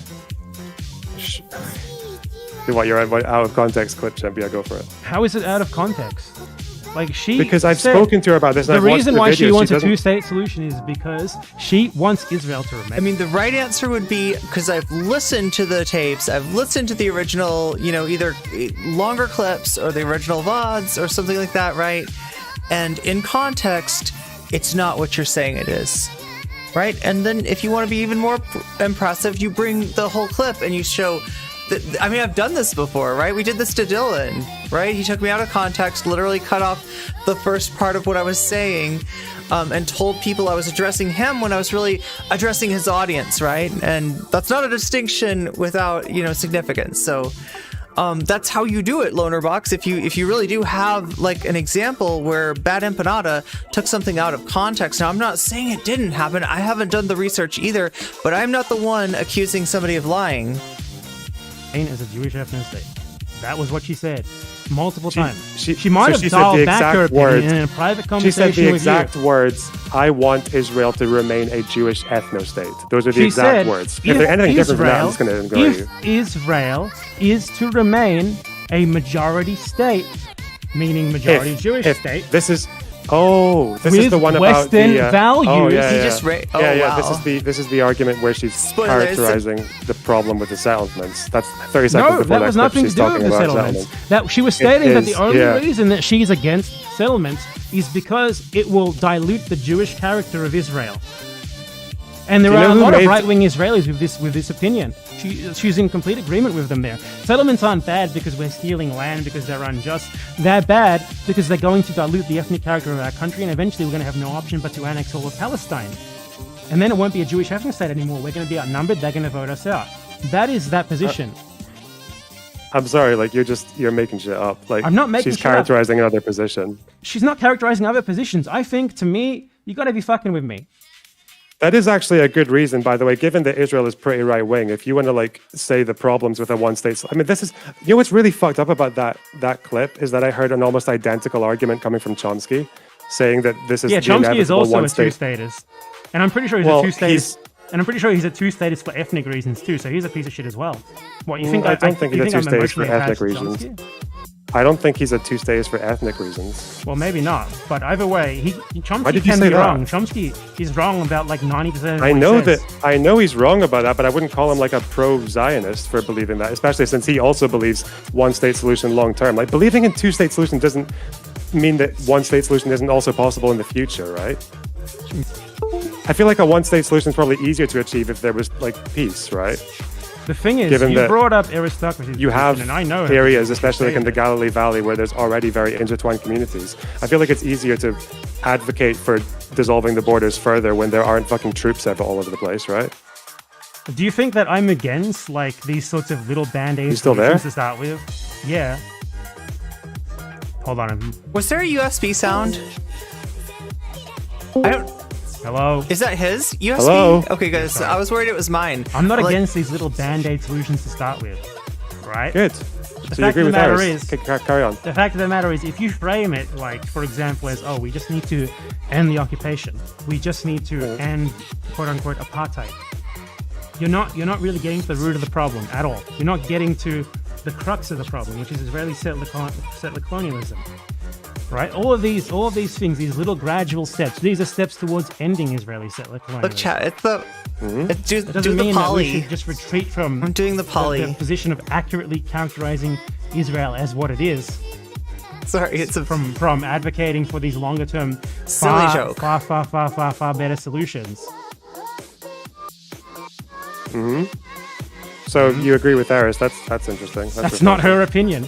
I can play her opinion again if you're trying to say that I agree with her. Yeah, you can play her out of context bullshit. That's her characterizing. Out of someone else's context position because she's bullshit. actually like a measured Her person. Yeah, go on. characterizing someone else's opinion, which she never said that she was doing at any moment in a 2-hour-long reaction that she did. Her protesting multiple. Why are you so Seriously? attached to like defending this person who's clearly a massive piece of shit? It's so I'm not weird. attached to defending her. You're the one who keeps bringing her up. I mean, thought I could just talk I think, to you. yeah, I'm bringing her up because I think You're it's the one very making it about important her. that someone. You Wait, is this going on right now? Deemstar, is this an ongoing situation? Should I break away from our coverage of the debate to look into the current state of Twitter? Is that what you're saying, chat? Is that what you want? Is that what you need? Do you want to finish the video? Or do you want to go to Twitter and see what is going on? Because if stuff is like...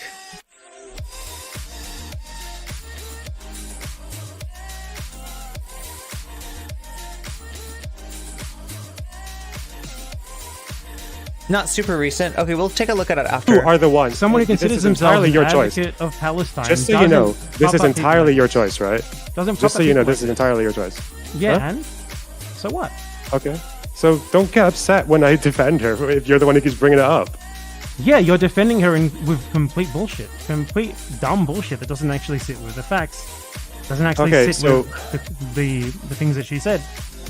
So you're She was okay. characterizing with- someone else's position. Yeah, I'm sure that's why she said, in my opinion. Let's just get like a little summary just so we can catch up, right? So you're okay with a two-state solution, band-aid solution right now because it might provide more breathing space or room for progress in the future. Two-state solution is impossible. Eventually, you'd like to see a one-state solution. Two-state solution is completely impossible. But getting the state of Israel to abolish itself is not impossible, apparently. Okay. To abolish itself, that doesn't really make sense. Do you think that this hasn't happened in the past, that international pressure cannot force incredibly radical changes in societies, that there do not exist prior examples of this happening? I went over them, and you're still sticking to the I exact just same wonder point. if we can barely get international pressure for a two-state solution, how are we going to get it for a one-state with no Israel? Have you heard of something like you doing things, us doing things to change? Well, the I used to. positions? I mean, that's kind of how this works. Realistically speaking, the kind of clout networks that you've got, and with, Lonerbox, from what I understand, it's kind of like a Destiny crossed with Twitch politics network that he's rocking these days. You kind of gotta do that. You're expected to do that. They cover each other's asses, and they just find the excuse, right? That is what they use the power of rhetoric for. That's what they use the power of rhetoric. Their vaunted rhetoric is basically used to argue for positions that they often don't really believe in, because it's their friends. And by friends, I mean business partners. I don't know how else to put it, right? The network. Do Our activism for. governments. And I mean, it's not to imply that they're obviously there's a Twitch politics thing, there's a Destiny zone, right? These networks kind of have different alliances that are constantly shifting and stuff. And as an orbiter for Destiny, that's kind of what I'm talking about. An orbiter for Destiny, or a denizen of the of the panel circuit of Twitch politics, then you're gonna kind of be expected to cover for people. Yeah. Oh, so what? You want to BDS Israel out of existence? Is that where we're at now? It worked in South Africa. Why And wouldn't it work Vosh. here? Don't forget Vosh. South Africa didn't abolish point. itself as a country. Wait, It wait, just South stopped Africa- existing. South Africa essentially abolished itself entirely in all practical terms. South Africa abolished minority government, has a new constitution. It's been ruled by black majority governments ever since. In terms of the character of the state is so completely radically different that to call it the exact same thing, as if it's just the same state, just because it has a certain lineage, it's like calling Russia the continuation of the Soviet Union. Wait, don't people? One of the big criticisms about South Africa is that apartheid ended, but then the same economic stratification stayed barely moved, didn't it? Yeah. Isn't that one of the big problems? The economic stratification doesn't particularly mean that the state was not essentially replaced with something radically different. Okay, but South Africa still exists, right? It's called South Africa. This is not the same as a state getting abolished It by has the same international name. pressure. Okay, huge deal. So Russia has the same name. Russia shift? apparently Did we just inherited erode one all of the the? positions of the Soviet Union. Yeah, so did we, the position on the UN? Is Russia the same state as the Soviet Union? Is it the exact same? Do you think There needs to be like some sort of ceremonial abolishment of Israel, the Israel abolishment ceremony or something.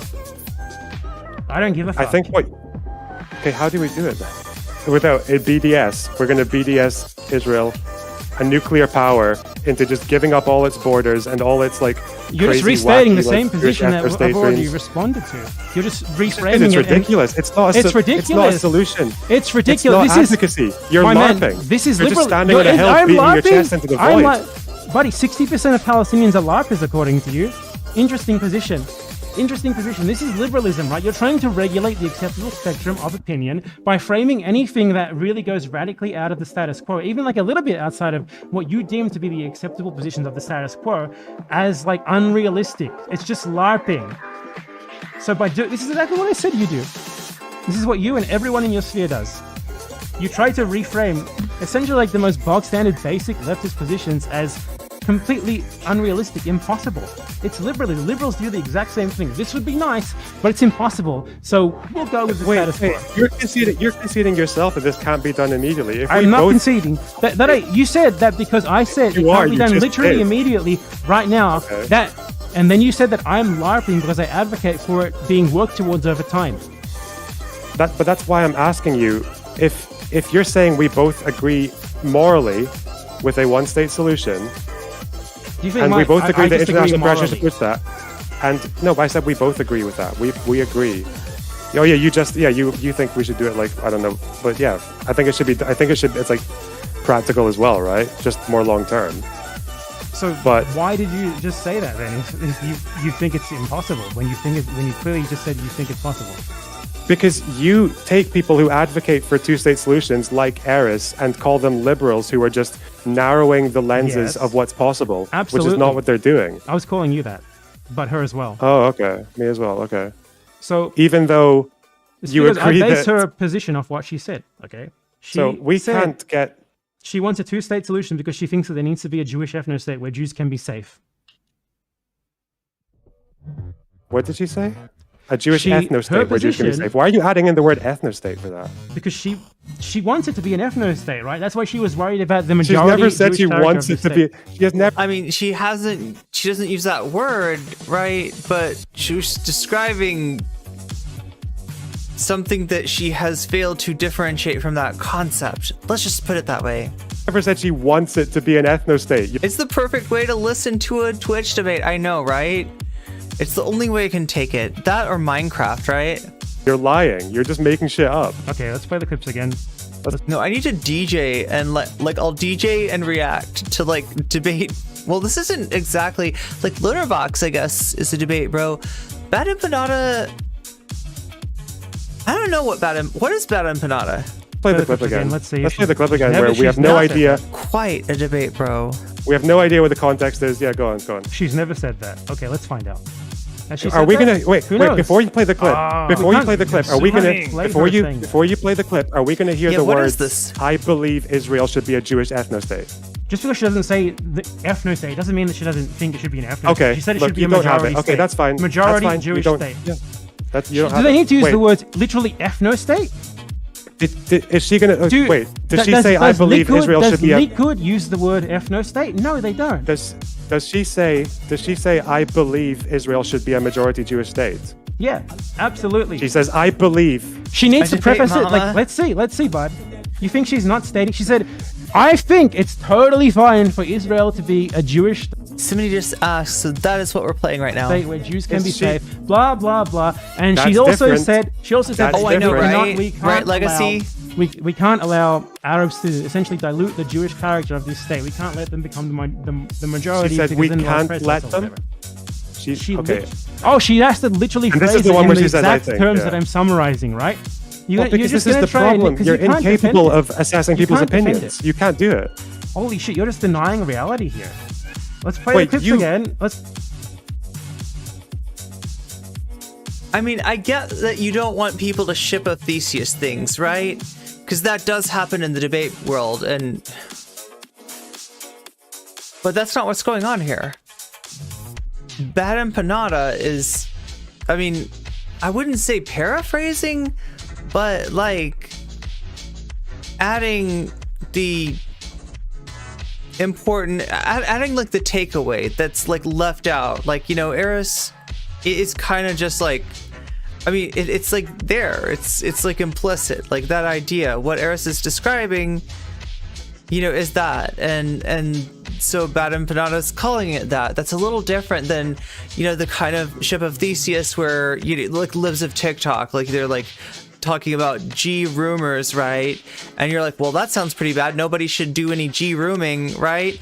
And then you find out, well, so what is this G rooming? Oh, they're talking about like teachers that are LGBT, like existing and acknowledging that they are LGBT, you know, when they are talking to their class, like as one does, you know, about their relationship, right? That is what they are calling G rooming. So then you realize, okay, so in other words, you got, you know, this is a big lie. This is literally a big lie, right? That's going on here, but that's not what Bad Empanada is doing at all. Play the clips again. I'll play each one Ship of individually, feces. right? And then I'll stop after each one, and we can assess them I've together. heard the okay? clip. Well, you Okay, apparently go for it. couldn't tell which one was which, so let's do that.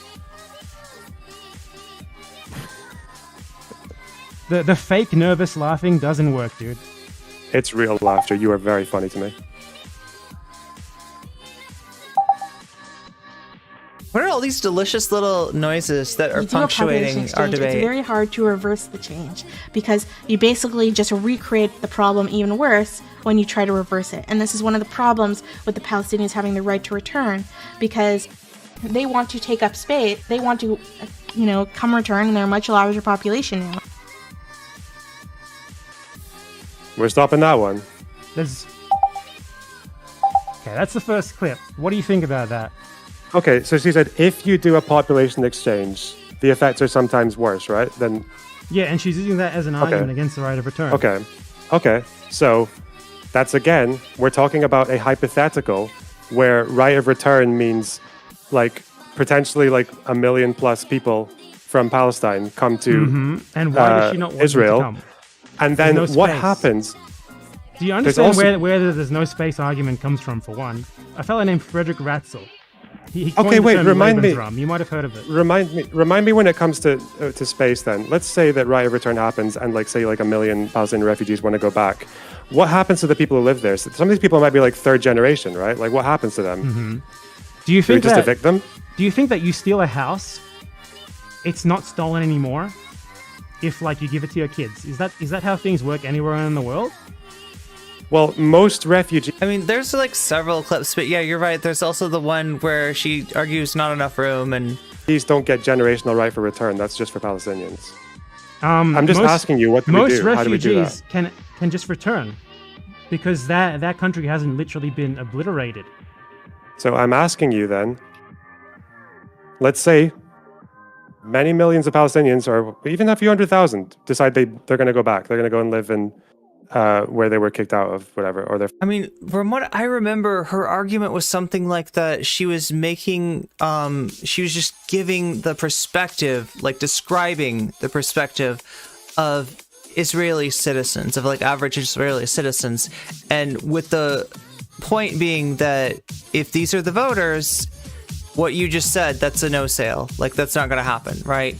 So, yeah, it's a back and forth between, interestingly enough, descriptive and prescriptive, right? But I feel like it's like a little bit of a Jedi mind trick.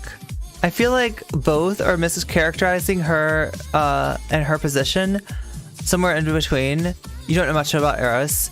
If it hypothetically plays out in a way I prepared it to, then I can supplant that into the reality of the situation, basically.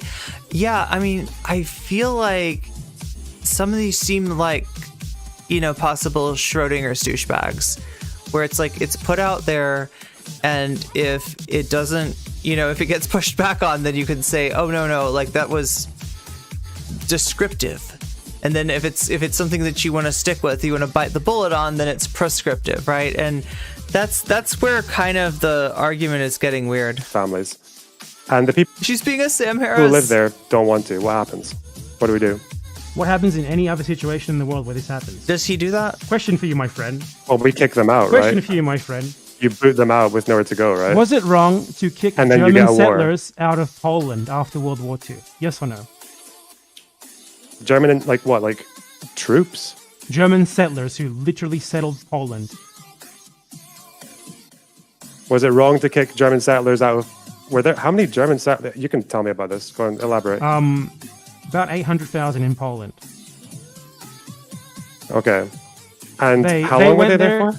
They went there. Okay, let's change it then if you want to make it something about length, because apparently settler colonialism just stops, after an arbitrary length of time. Okay, let's say that I'm not asking you Nazis- about what's the Nazis moral. won. I'm I'm framing this in the how you correct do it. terms. I'm framing this in the correct terms. Okay, the Nazis win World War II. Their settlers have babies who take over their houses. Are the houses now theirs?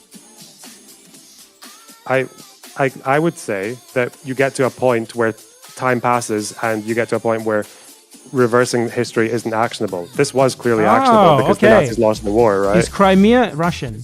It's been 8 years now.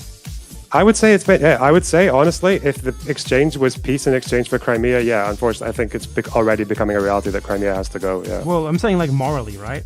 Not just practically. Morally. Of course not. Morally, we agree, okay? Yeah. Okay. So if Morally, we agree- Crimea should go back to Ukraine, but practically, I don't know. How likely is that? The Tatars are fucked, okay, but like what? Do you think like Ukraine's going to fight a war over Crimea? Like, that's that's what like the last territory? a lot of people in this political opinion sphere seem to think that they should, and I don't think they. Yeah. I feel like that's probably a thing that debate bros use a lot, is flipping back and forth between descriptive and prescriptive, and if you can kind of lose your opponent in the shuffle of that, then maybe you won. well, I mean, they're managing to get Kharkiv back right now, so that's like... You don't think it's necessarily Schrodinger's douchebag? It's pretty normalized, her position outside of the far right. There are some areas where it seems realistic. But I think we agree on this. Germans in Poland that lived there for more than 3 generations. Yeah, so the question is, you've got like a lot of Israelis who you consider, who are settlers. Yeah, it would make land back inactionable too. In Israel, I would agree. The people who get right for return decide to go back. The settlers say, no, we live here. What happens? Well, generally, when people occupy your land, right, and you try to take it back and they say no, you use violence. Yeah, so you want a war. But that's what will happen, right? I don't want a war. I don't think that's what's going to happen. I think what's going to happen is that accommodations are going to need to be made for the returning Palestinians that do not involve that happening. What do you mean? So what? They build different houses? Build different houses, perhaps selectively, when there's like some more direct proof of, them owning this particular land or whatever, that they should be able to get it back. But aside the from settlers that, do get to stay. To avoid a war, the settlers get to stay. Sure, why not? Okay. I mean... Do you think that decolonization involves like mass deportation of literally every single person? Well, that's the argument when it comes to right of return, is that like there's a lot of circumstances that you have to consider, because some people would consider right of return is they get to go back to their houses. I don't know if you know about like... I think it depends on I'm sure what you do, is but like when it achievable. comes to like Palestine, yeah, of course, I agree. And that's why, like, when there are people in like Lebanon who are refugees from Palestine, they've still kept the keys to their old houses. Yeah, I've exactly, seen, the big right? rusty keys, and like they expect, and a lot of them expect to go back to their old homes. Yeah, that's right? the thing. But People how are gonna actionable have is actual that? proof that this was there. The fact of the matter is, though, that a lot of them probably aren't, because the way that land ownership and shit worked in the Ottoman Empire was incredibly, very loose. Most people didn't really have any technical right to the land, so proving anything is going to be very difficult, but a lot of them can still prove it. And in that case, yeah, I think they should be able to get their homes back. Why not? But that means we do kick out the people who live there now. We do that all the time By anyway. force. What's the difference here? There is It's just evictions whether or not all you over the think time, that's- all around the world. Why Well, not it's here? it's whether or not you think it's Why the is this a best special case? solution. I don't think it's a special. It's just whether or not you think it's the best solution in this case. I absolutely think it's the best solution. It's the only righteous solution. It's the only just solution. Even if it means a war. I don't think it would start a war, because to get to this point in the first place, war would already have to be off the table. How do you get war off the table when Israel is like armed to the fucking teeth with a nuclear weapon? South Africa was armed to the fucking teeth with nuclear weapons. Okay, so how do you make sure there's not a war? Gex! do you think like you're just gonna like start immediately evicting people like all in one day? I don't understand how you envision that. Well, the thing is that your rhetoric has gotten gags. a lot softer. The thing is, I think on Twitter. Here's the thing that I think, right? Your entire being seems to be advocated to essentially paying lip service to leftist positions, like the most bog standard leftist positions imaginable, and then saying this is not possible. But you agree that it's not currently possible. There's Literally no disagreement. immediately not possible, obviously not. Okay, so we agree. We don't agree. Yeah, they should join anti-gentrification movements. Because I think What eventually do we this not could agree on? absolutely happen. We want to keep people from I getting said displaced. that too. Were you listening? I've said that like 8 times now. Like Israelis living in stolen houses shouldn't be evicted. Yeah, I don't. Well, like en masse or like no, I don't think people should be evicted. No, Well, I think if Palestinians can INTLC prove I don't think you're going to their get into family Israel and lived in evict these them without places, violence. Yeah. we're not getting Israel to evict them. This would happen like after the state is already, a single state is already established with a judicial system that can handle this sort of thing. It's not just like, oh, I'm here. I say this is mine. Give me it. So it should be absolutely. Okay. So it sounds like the people who live in Israel now and the IDF and the government and all that need to basically lose what? Like their military strength, their will to like, if they know this is going to happen, if part of abolishing Israel means people are going to come in and evict them, like, yeah, this is the thing people will fight to the death South over. Africa. So like, how do you? Yeah, there were whites in South Africa who fought to the death over the end of apartheid too. I don't care. Okay. So you're okay with the war? It's not going to be a war. It's going to be a crushing of a pathetic little civil insurrection, just like it was in South Africa. Wow. Do you think I'm supposed to have mercy for these people? Do you think I give a fucking shit if some white supremacist is like, oh, you can't appropriate my farm that I fucking stole from your family? Oh no, shut the fuck up. Well, it's not giving a shit about people who think they deserve to be living on stolen land or whatever. Although, again, like second, third generation, I don't really know how far you can the blame there. It's not about blame. It's not. This has nothing to do with blame. We're not like saying, oh, you're morally wrong for happening to be born in this house. Okay, this is not about moral blame. It's about material circumstances. This is what happened. The house was stolen from them. Materially, it was stolen from them. Okay. There's no moralization there at all. But you understand if we do action this, then in parts of the country as well, Palestinians are going to get kicked out because of in exchange for Jewish families who were kicked out in '48, right? Basically, any Palestinian who lives in these areas, any Palestinian who lives in these areas, practically the majority of them are there because they've been forced there. And the reason why Jews were expelled from these areas in the first place is essentially as a result of the state of Israel being formed. It was a reaction. So, I didn't hear a yes or a no there. No. There you go. So the Palestinians who lived on stolen land gained in 1948, given to them by Jordan, don't get kicked out. Well, the Palestinians who live on this supposed quote-unquote stolen land, for one, it was mostly taken from settlers in the first place. But two, the entire reason why this happened in the first place is because not Israel... in every case, it wasn't just taken from settlers. It was taken from people who lived there for thousands of years. Okay, like, this land is not part of a settler colonial state. Okay? Okay. I'm sure you can point to like some example of like a native person stealing land from some white person which wasn't originally theirs or whatever in the US. I don't fucking care. It's not part of the broader structure. But it would happen though, right? If we're really talking don't about give a people shit. getting the right over, so if you don't want to answer, it's fine. But I just gave you if an we're answer. applying your logic to the right to get your stolen if we land apply back, this logic to something that's totally different, not even remotely the same thing, it's like in the same country, it's in the same city. Like, what are you talking about? Right now, they're definitely not the same country. Well, we're talking about this was like I think this specifically happens in East Jerusalem, right? Like more so than other places. I really don't give a shit because one of these quote unquote countries is a settler colonial state formed for the specific reason of excluding the people who already lived there beforehand. Oh my god, which thing did I pause? Yeah, Welcome, Raiders. Welcome, Raiders. Anatomics. I almost mispronounced your name, but I just caught myself right there at the end and actually was like, oh, okay, yes. Read the words. Yeah. I mispronounce everyone's name. I'm nocommentchick. Hi, you might have heard of me. We're here watching a debate with Bad Empanada and Lonerbox. It all started with some tweets from Eris, and this is kind of blowing up now, right? A screenshot of Bad Empanada saying something about a,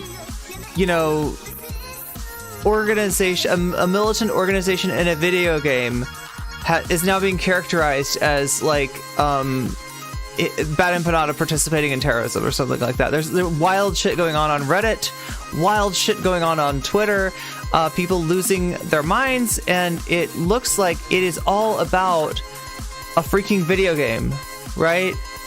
Like the organization being referred to is an organization that exists not in the real world, but in a video game. So this is weird stuff. And this is Lonerbox versus Bad Empanada. This happened slightly before the whole drama with the screenshots. But Bad Empanada is saying that those screenshots look doctored.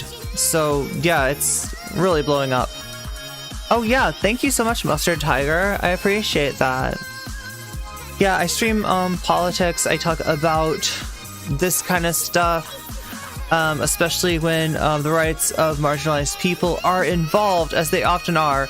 And so many creators out there are not responsible with their platforms. And I would hope to encourage a greater sense of responsibility, because, yeah, when you platform hate against, trans people, gay people, black people, you're not helping those communities, even if you think that, oh no, I brought on somebody to debate them, though. It's like, really, like, please don't debate our existence, right?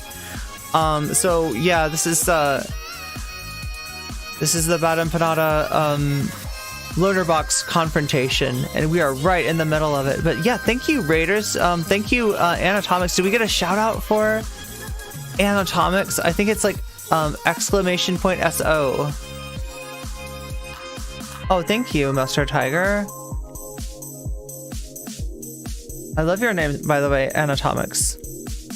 But I was gonna say like Anteater or something. That's really like, it was going through my mind. Is this something about an anteater? I was like, no. And like when I see the letters capitalized, it totally works. But and forming an ethno state for one specific ethnicity. Trans pun. Okay, so if you're a Jew who gets kicked out of their land by Jordan in 1948, and that land is given to a Palestinian, no problem. You went and moved into a Palestinian's house anyway. No big deal. Well, no. There are Jews who've been living there since like the 7th century. Okay, maybe even earlier. Okay, this isn't it's always no problem, because settlers. they went and lived in a stolen Palestinian house in Israel. They didn't. Wait. Yeah, they did. That Where didn't did they necessarily go? happen. You said some of them might have left the country. They right? They were expelled. Most of them went to Israel. They got the keys to a nice Palestinian house. Okay, or new houses were built. Okay. Yeah, but someone else owned that land beforehand. Okay, Yeah. so someone who doesn't get a stolen Palestinian house Yeah, he does that. is kicked out by Jordan in 1948. Who didn't doesn't get the right to Palestinian return to their Who house? in Israel doesn't live in a stolen Palestinian house? There were houses in Israel before that the Jews lived in before the most Nakba, of them. right? Most of them were bought on the lines of Herzl's plan for these quote-unquote Jewish state. Okay, but you're saying most of them. I'm asking you about these examples, which happen. They seem to happen fairly like high profile as well. But Meow. you're just saying right of return for Palestinians who had their land See, stolen the thing in is here, 1948, you but not are for Jews. comparing like these individualistic examples to a systemic structure. Yeah, of exactly. colonialism where they're gonna I'm apply trying it to all. apply your logic, and that's why. Yeah, you're trying to apply bullshit. my Yeah, that's logic why. to something that where it doesn't apply at all. You're trying to apply these See, they're like that. individualistic The cases cute of little ideas alligators. Of like, oh, this Little this baby. guy owns this house, this guy owns this house. This is what it's about. at all. Gax. It's about a settler colonial state. It's about the whole state. It's not just about one person and their rights to land. It's not about one person being evicted from land or whatever.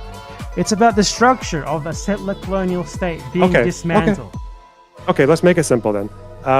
the settler colonial state's gone, all right? It's all Palestine. We're just seeing who gets to return where, right? We find out... Anyone in this state can go and live wherever the fuck they want. We find out that a Jewish family was kicked out of East Jerusalem in 1948, but there's a Palestinian living there now. Do the Palestinians have to get kicked out so the Jews can return, assuming the settler colonial state's gone? No. Why One not? of these parties did settler colonialism, the other didn't. Very simple. So they're all guilty by association. This is not individualistic. You're trying to make this an individualistic It's idea. all so they're guilty by moralistic idea. association. It's not about They're just guilt, not guilty. about individual guilt. It's about the material circumstances, okay? We're not talking here So- about, oh, this person is guilty of this person is guilty of this. Settler Jews settler don't get right of colonist return isn't because- a moral distinction. It's a material one. So Jews don't get right. I have of a question return. for you, Lonerbox.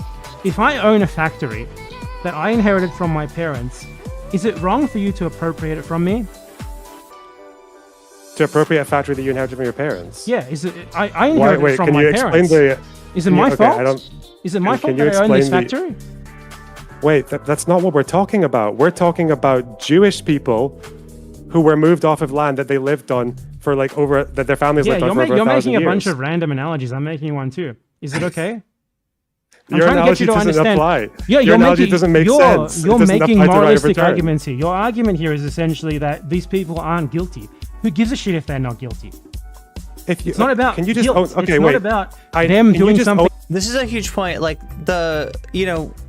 words like settler, colonial, these aren't like moral judgments. They're descriptions, right? I guess the debate bros, when they hear them, they're always thinking of this as like, okay, that's just like a permanent, mark against me, and it's more complicated than that, and that's what Bad Empanada, I think, is trying to say. Bad. Okay, can you just own the position then that even if the settler colonial state of Israel is gone, even if you accept that, you don't think Jews would deserve right of return, even if their land was stolen? They would deserve right of return my to God. the Arab countries that they were expelled from, but not to the the house. Palestinian victims who are forced to live in the essentially Something just got pew-pewed. what is a fucking reservation. Okay, Even didn't though even the see it. Palestinians are allowed to go back I'm laying to- claim okay. to the reservation land, the little bit of reservation land that they still have. Oh, boo fucking who? I don't give a shit. The problem Okay, is the so the structure Jews- yeah. of the settler colonial state of Israel. Yeah, the structure, because Jews are guilty by association, right? You're trying. Oh my God, you would be fucking awesome in the Blairite wing of the Labour Party, dude. You've got it down pat. Yeah, Straight- because some people, because up. unfortunately, some people on the very far left are pretty anti-Semitic. Yeah. Oh my God, I don't know if you are, realize it, but it's coming you through are pretty the fucking hard. you fucking my man. Keir Starmer needs you on his PR team. Good job. I hate Keir Starmer, excellent. but Oh yeah, I'm sure you do. I am sure you fucking do, my man. okay. Is there anything else that you want to talk about? Yeah. Why do you love Kyle Rittenhouse? Oh, I think he left. He doesn't want to tell us why he loves Kyle Rittenhouse. It's incredible how he just ended up saying you're an anti-Semite for denouncing settler colonialism. Hold on, I'll be back in a second, and then we're gonna get my Palestinian friend Salim Rage quit. to give us some commentary on what just happened. Hello.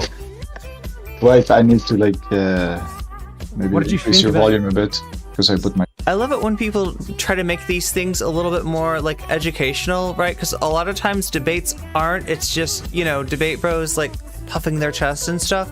But if you've got somebody that like might, have a important perspective on it, yeah, like I love this. My headphones on. Wow. Yes, can I hear you? Hello. Yes. What did you think about what you just witnessed? So I didn't see the end of it because my internet just fell. At the very end, like the last 5 he minutes. accused me of anti-Semitism. He Oh, replaced so surprising. he replaced the word settler with Jew randomly, and said, "Oh, so people like you randomly change standards when we're dealing with Jews." And then I called him a Keir Starmer, and he left. Why? That literally sounds like what Labour says. Yeah, he said he hates Keir Starmer, but apparently not his anti-Palestinian stance. I don't know. So I think there are many things. Maybe I don't know if you know, but he was saying that we're like historically wrong. So, for example, when you are talking about South Africa, when he says, "Oh, how did it happen?" It's not just international pressure. That is like really what the libs want you to think. Because ever since like the '65, not just Israel, South Africa. Didn't just have like wars with inside South Africa against like ANC, but also against how do you call them, like Mozambique, against Angola, against Cuba, against Namibia. So there were like really a lot of pressure, multi-level pressure from all of the sides. Yeah, I know this. Bad Empanada, if you end up watching this, I hope you enjoy the music. I'm sure you will. But the thing, he was like making a distinction between Chat, like Bad Empanada is gonna love this music. Like, But this was not just within the country, it was also on the borders. Yeah, but those wars, like, the thing with those wars is none of them were aggressions against South Africa, all of them were aggressions by South Africa against its neighboring states. So I don't It's think... the same thing for Israel. Israel also always goes to war. Yeah, that's true.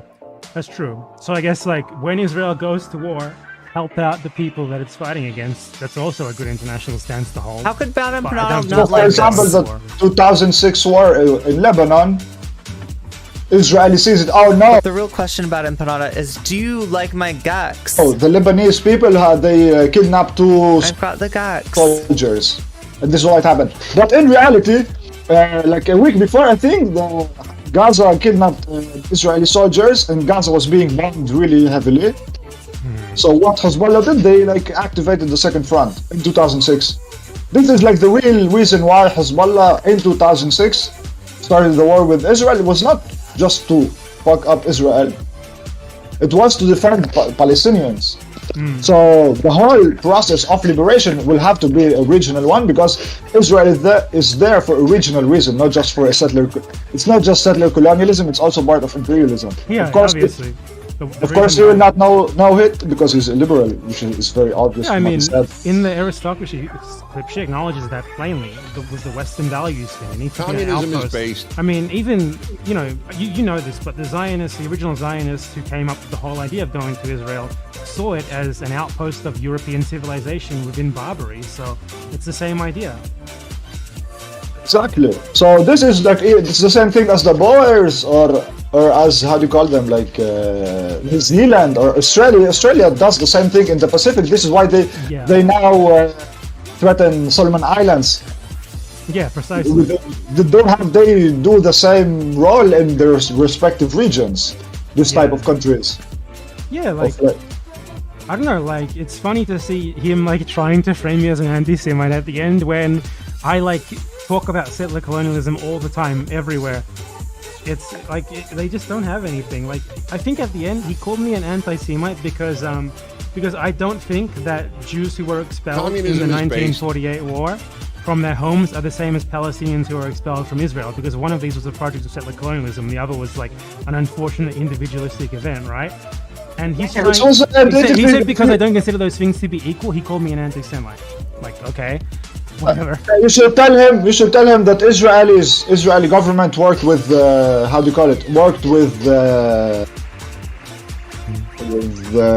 Arab government to expel those people, which is the truth, because by that time half of Arab countries were still colonial states.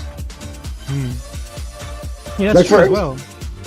So basically, it was like calling Israelis anti-Semite because they were also pro this.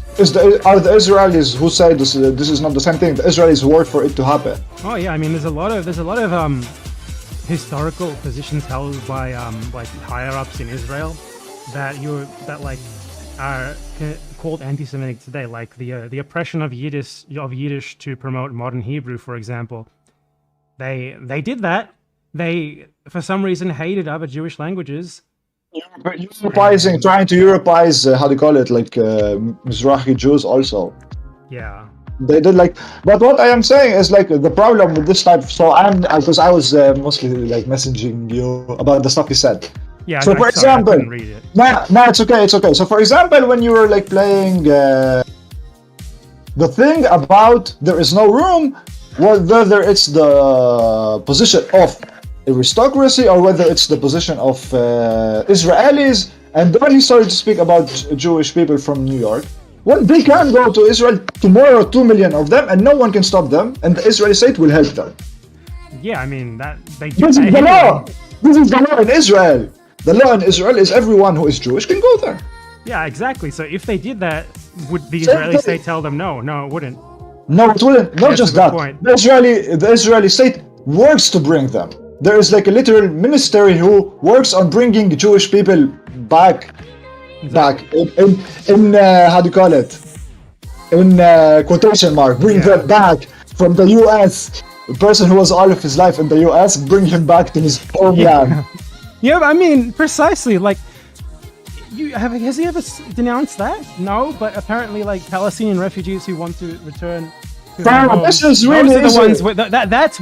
I mean, I'm just thinking, isn't this part of what settlement and colonialism is the idea that you kind of like get there with sufficient mass of people to just be like, hey, listen, there's no way, you know, like you kind of plant yourself there and then say, you know, hey, you know, whatever, it's impractical for us to give any of this up. But just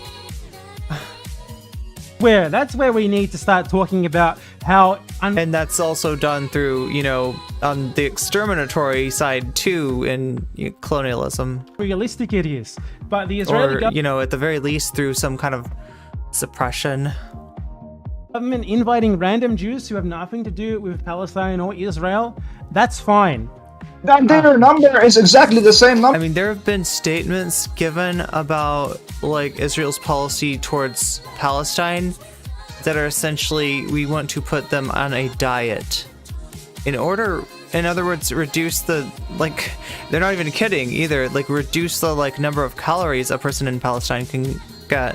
Number as Palestinian refugees. Yeah. I'm just saying, and everyone that goes to do Aliyah, it's not like you just immigrant. Let's say like you immigrated to Argentina, or I immigrated to Argentina, and just go and live there and you make your own life. No, they give you like interest-free loans. They give you like help with the housing and with the subsidized studying. They subsidize your Hebrew studies.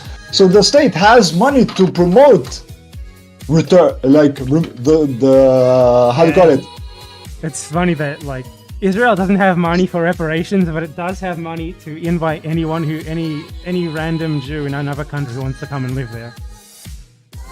So this is like really like this is the dumbest idea is like the room. No, there is room. There's no room for if you're not Jewish. This is like this. And now if you say, oh, but you're talking about Jewish people, it's not my fault. This is how Israel decides it. I speak the language that they decide.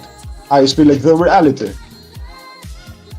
Yeah, like. So this is the first thing that when they start speaking about, oh, can they take it? Oh no, can't they take it? Well, if they can't take it, the Israelis would have made it illegal. Yeah. And they said, oh no, we can only accept, let's say, 10,000 Jewish people a year. Yeah, No, there's no space, so we can't invite more people or whatever. Like, yeah, YouTube needs to anyway, okay, though, can I so- just say this? YouTube needs to get its shit together and give us like animated emotes. We need those. Like, you gotta understand, YouTube, there's dancing with emotes and then there's dancing with animated emotes. It's such a difference. So there is space. Also, just show him Manila. Manila has more people than, and it's like really small. Yeah, there's plenty of places that are denser than Israel. There's plenty of, and especially when you consider Israel and Palestine together, though perhaps not Gaza. And in that Eristocracy clip, she was like, "Oh, in Israel, there's no 3-bedroom houses. There's 3-bedroom houses in fucking Gaza. There's definitely 3-bedroom houses in Israel." I am going to like kill myself with that because I want to live in Yeah, that part was Israel. weird. You know, I'm from That 48 part was Palestine, legitimately weird. and Israeli salary, Israeli GDP per capita, especially if you think that 2 million of the people who are included in that have like really low access to wealth and salaries because like 2 million Palestinians. It's much higher than Spain. It's much higher than all of Eastern Europe. It is like 30 or 40,000 $1,000 per year. Yeah, like, This is like a rich country. Yeah, I mean, and additionally, there's mansions in fucking Gaza. So come on, like obviously there's bigger houses in Israel. Also, she thinks like everyone in the world lives like Canadians or Americans, that everyone has like a...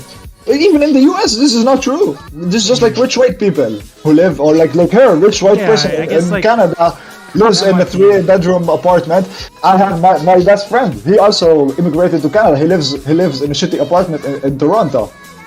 Yeah, I guess she might just be thinking like, oh, everyone needs to live in like a suburban house with a yard or something, or it's not a real house. I don't know where that comes from. I mean, Buenos Aires is like that. Everyone lives in a shitty apartment. I've never heard anyone say that. Like, it's... Oh, you know what? This is like my fault. I like don't even... Wait. What is some of the... Okay, so it's just like my emotes that don't work on YouTube. Interesting. Yeah, every city is like that. Like, I lived in Rio as well. It's also the same. It is exactly the same. And Did you go to Brazil first? Yeah, yes, I was before in Argentina. Oh no, I was why'd you leave? I like Argentina. Actually, the reality, I went to Brazil, then I went back to Palestine, and then I came here to study. Because here, they're like much more accepting of refugees, of like immigrants. Oh, interesting. Yeah. This is like one of my main pro-Argentina thing is like how they literally have open borders. Yeah, it's... and like free healthcare and education. I know about Ludwig. Interesting. It's not really open borders per se, but once you're in, they're not going to kick you out, basically. I mean, this is like saying that Israel is not one state per se. It is one state. Yeah, you understand it? It's yeah, like I de know what you facto mean. open border. De facto open border, because even if you overstay your visa, you cannot get kicked out. If you get a job, you can naturalize yourself. If you start studying, The only good thing about Argentina is that. Yeah. And the general. Via Perón. It's already out. Whoa. Did you anything else? Wait, I can install? Do I need to install that? But I am doing the video. Yes, I heard some more things. So I had like some stuff. No. So when he says, "Oh, they are Israelis," they are. Do you think this is like he was really doing a lot of gotchas at the beginning? Oh, yeah, you like think nothing but attempted gotchas. Yeah, wasn't any easy answers. And then when I answered them, he just tried again. Then do you think hypothetically you want to tomorrow or tomorrow you have the decision? Well, I don't know. Tomorrow I have the decision. There are no states and everyone living in communism. It only works for Ludwig's chat right now. But I live in reality, and I know we need to work to get there. And this is the same thing with decolonization. Yeah. It is. We have a goal. We know our goal is like one democratic secular state, return of refugees, and economic justice for the refugees and Palestinians in general. Yeah, and he just kept saying, you can't literally do this right now. Oh, yeah, really? No shit. I thought that tomorrow I was going to make one state of Palestine and have everyone immediately land there and everything's great. Like, I understand. Like, that's a gotcha. It takes work to achieve our goals. Oh, I never fucking knew. So this is like really stupid. Oh, so you are saying you want to end racism. Wait, you want to end slavery. You think you can do it without war? I mean, war to end settler colonialism sounds good to me. War to end slavery, everyone support, everyone. If he doesn't, maybe he thought we should have negotiated more with the South. Exactly. Maybe we should give them slavery only in the South. This is what they wanted. They did not want slavery everywhere. They were okay with maintaining. We shouldn't fight a war, even no matter how much of a righteous cause it is. Nothing. Never fight a war. Give them whatever they want. If Israel doesn't want it, we can't get it. And regarding nuclear, so cleanup guy's saying it's a resources issue. I mean, South Africa is also nuclear. I think Israel, the real main reason they have nuclear weapons. I think every country that has nuclear weapons, the real main reason is they don't want other nuclear countries to fuck with them. Yeah. I don't see either. Okay, we don't need. The US can stay out. We can. No need for the US to fight Israel and Russia as well, and all of the nuclear countries can get the fuck out of the Middle East, and they can stay in their countries. But it's not like, oh look, Russia is a nuclear country. Do you think they will nuke Ukraine unless they are? I don't think even they will nuke Ukraine if they are attacked by another country. Then nuke another country. Ukraine shouldn't fight back against Russia because Russia is a nuclear state, okay? This war is irresponsible. Like, he did this thing, it's like, I'm using your own logic against you. I mean, let's try that then. Like, it's just so fucking stupid. And it's also not just Russia shouldn't fight Ukraine, it's also thinking, Ukraine shouldn't fight Russia. Why do you think? Like, how do you think really to solve the problem? This is also then at the end, because the same thing. Oh, why would Israeli agree to that? Why would Israeli agree to the existence of any Palestinians? They shouldn't, and they don't. This is why would Israelis agree to what do you say? Why would Israelis agree for the return of the refugees? Why would Israeli? Okay, let's ask him. Yeah, it's all about the Israelis. Let's ask for real. If you want to convince Israel, why would the Israeli agree for a two-state solution? Why wouldn't he just keep doing what he is doing, the Israeli, and clean Palestine from Palestinians? That's literally what they want to do. Yes, exactly. The only reason they cannot do it is because there is international pressure, and then they're afraid of sanctions. Yeah, I know. Like that. I've said this before. The only reason why Israel isn't doing like 19th century style genocide is because they would get in trouble for doing it. Meow. So exactly, the way to do it is to give them in trouble, and this is where he is. You cannot sanction Israel. Well, we are sanctioning Russia. Russia is much more important. I know. Yeah. Russia and Iran economy is also much more important. Much more people. They have more.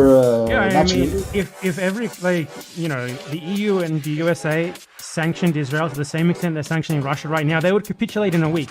Like, give me a fucking break.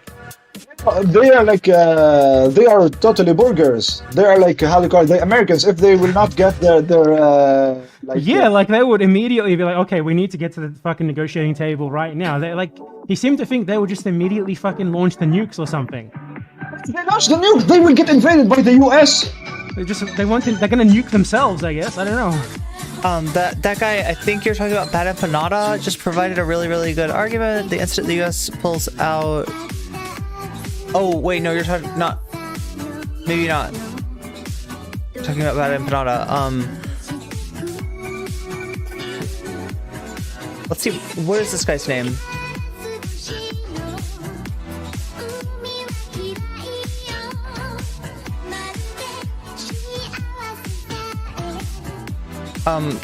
This is Salim. It doesn't list a channel or anything, or...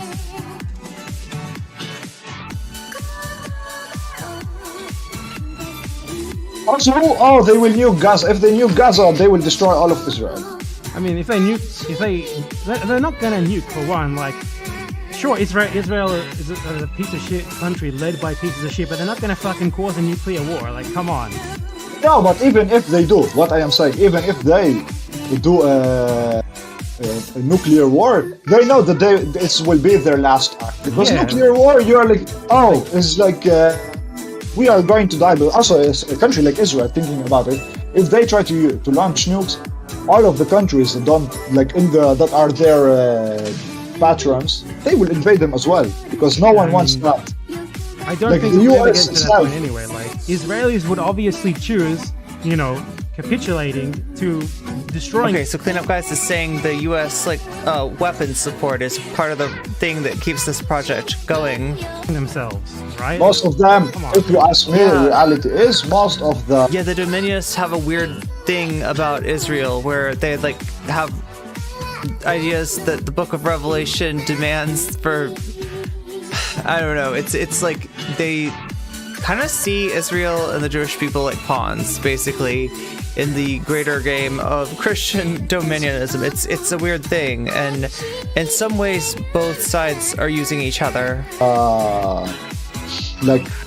Big part of Israeli population, if they are faced with the fact that they cannot be ethno supremacists, and they have to, because if we are doing decolonization, I am realistic. Now I'm being realistic. Most likely, Palestine will be a poor third world country. You think the whole area? Yeah, I think because this is the reality is Israelis have much bigger. Yeah, obviously, if there's going to be massive regional disparities, etc. But you will. And this is the problem with apartheid. Okay, so I guess we got to make a clip. Hi, Ludwig. My name is nocommentchick, and I need your extension. Ooh, thanks. Exactly that. So this is why there needs to be something obviously far more done. I didn't want to be too tryhard. Even if we are doing economic reparation, it will still be poor. We are poor in Palestine. Palestinian GDP is like Egyptian GDP, and Gaza or West Bank is even lower. So what I'm saying, if you take all of the wealth they have and you redistribute it more evenly. Because there is not a lot of wealth. There is a lot of wealth, but it's very concentrated in the hands of Israelis. Yeah, I know, but the thing is, like, So wait, let me finish my point. So if they cannot be racist and rich, most Israelis will just move to Europe. I mean, probably, but if they move to Europe, you know, that's their choice. That's their That's choice. what the South Africans did. Yes, exactly, and also what? Where was it? Also, I think, or what Gusanos did. Once Gusanos understood they cannot be racist and rich in Cuba, they left to the U.S. where they could be racist and rich in the U.S. They could have stopped and like been normal people, but they didn't want to.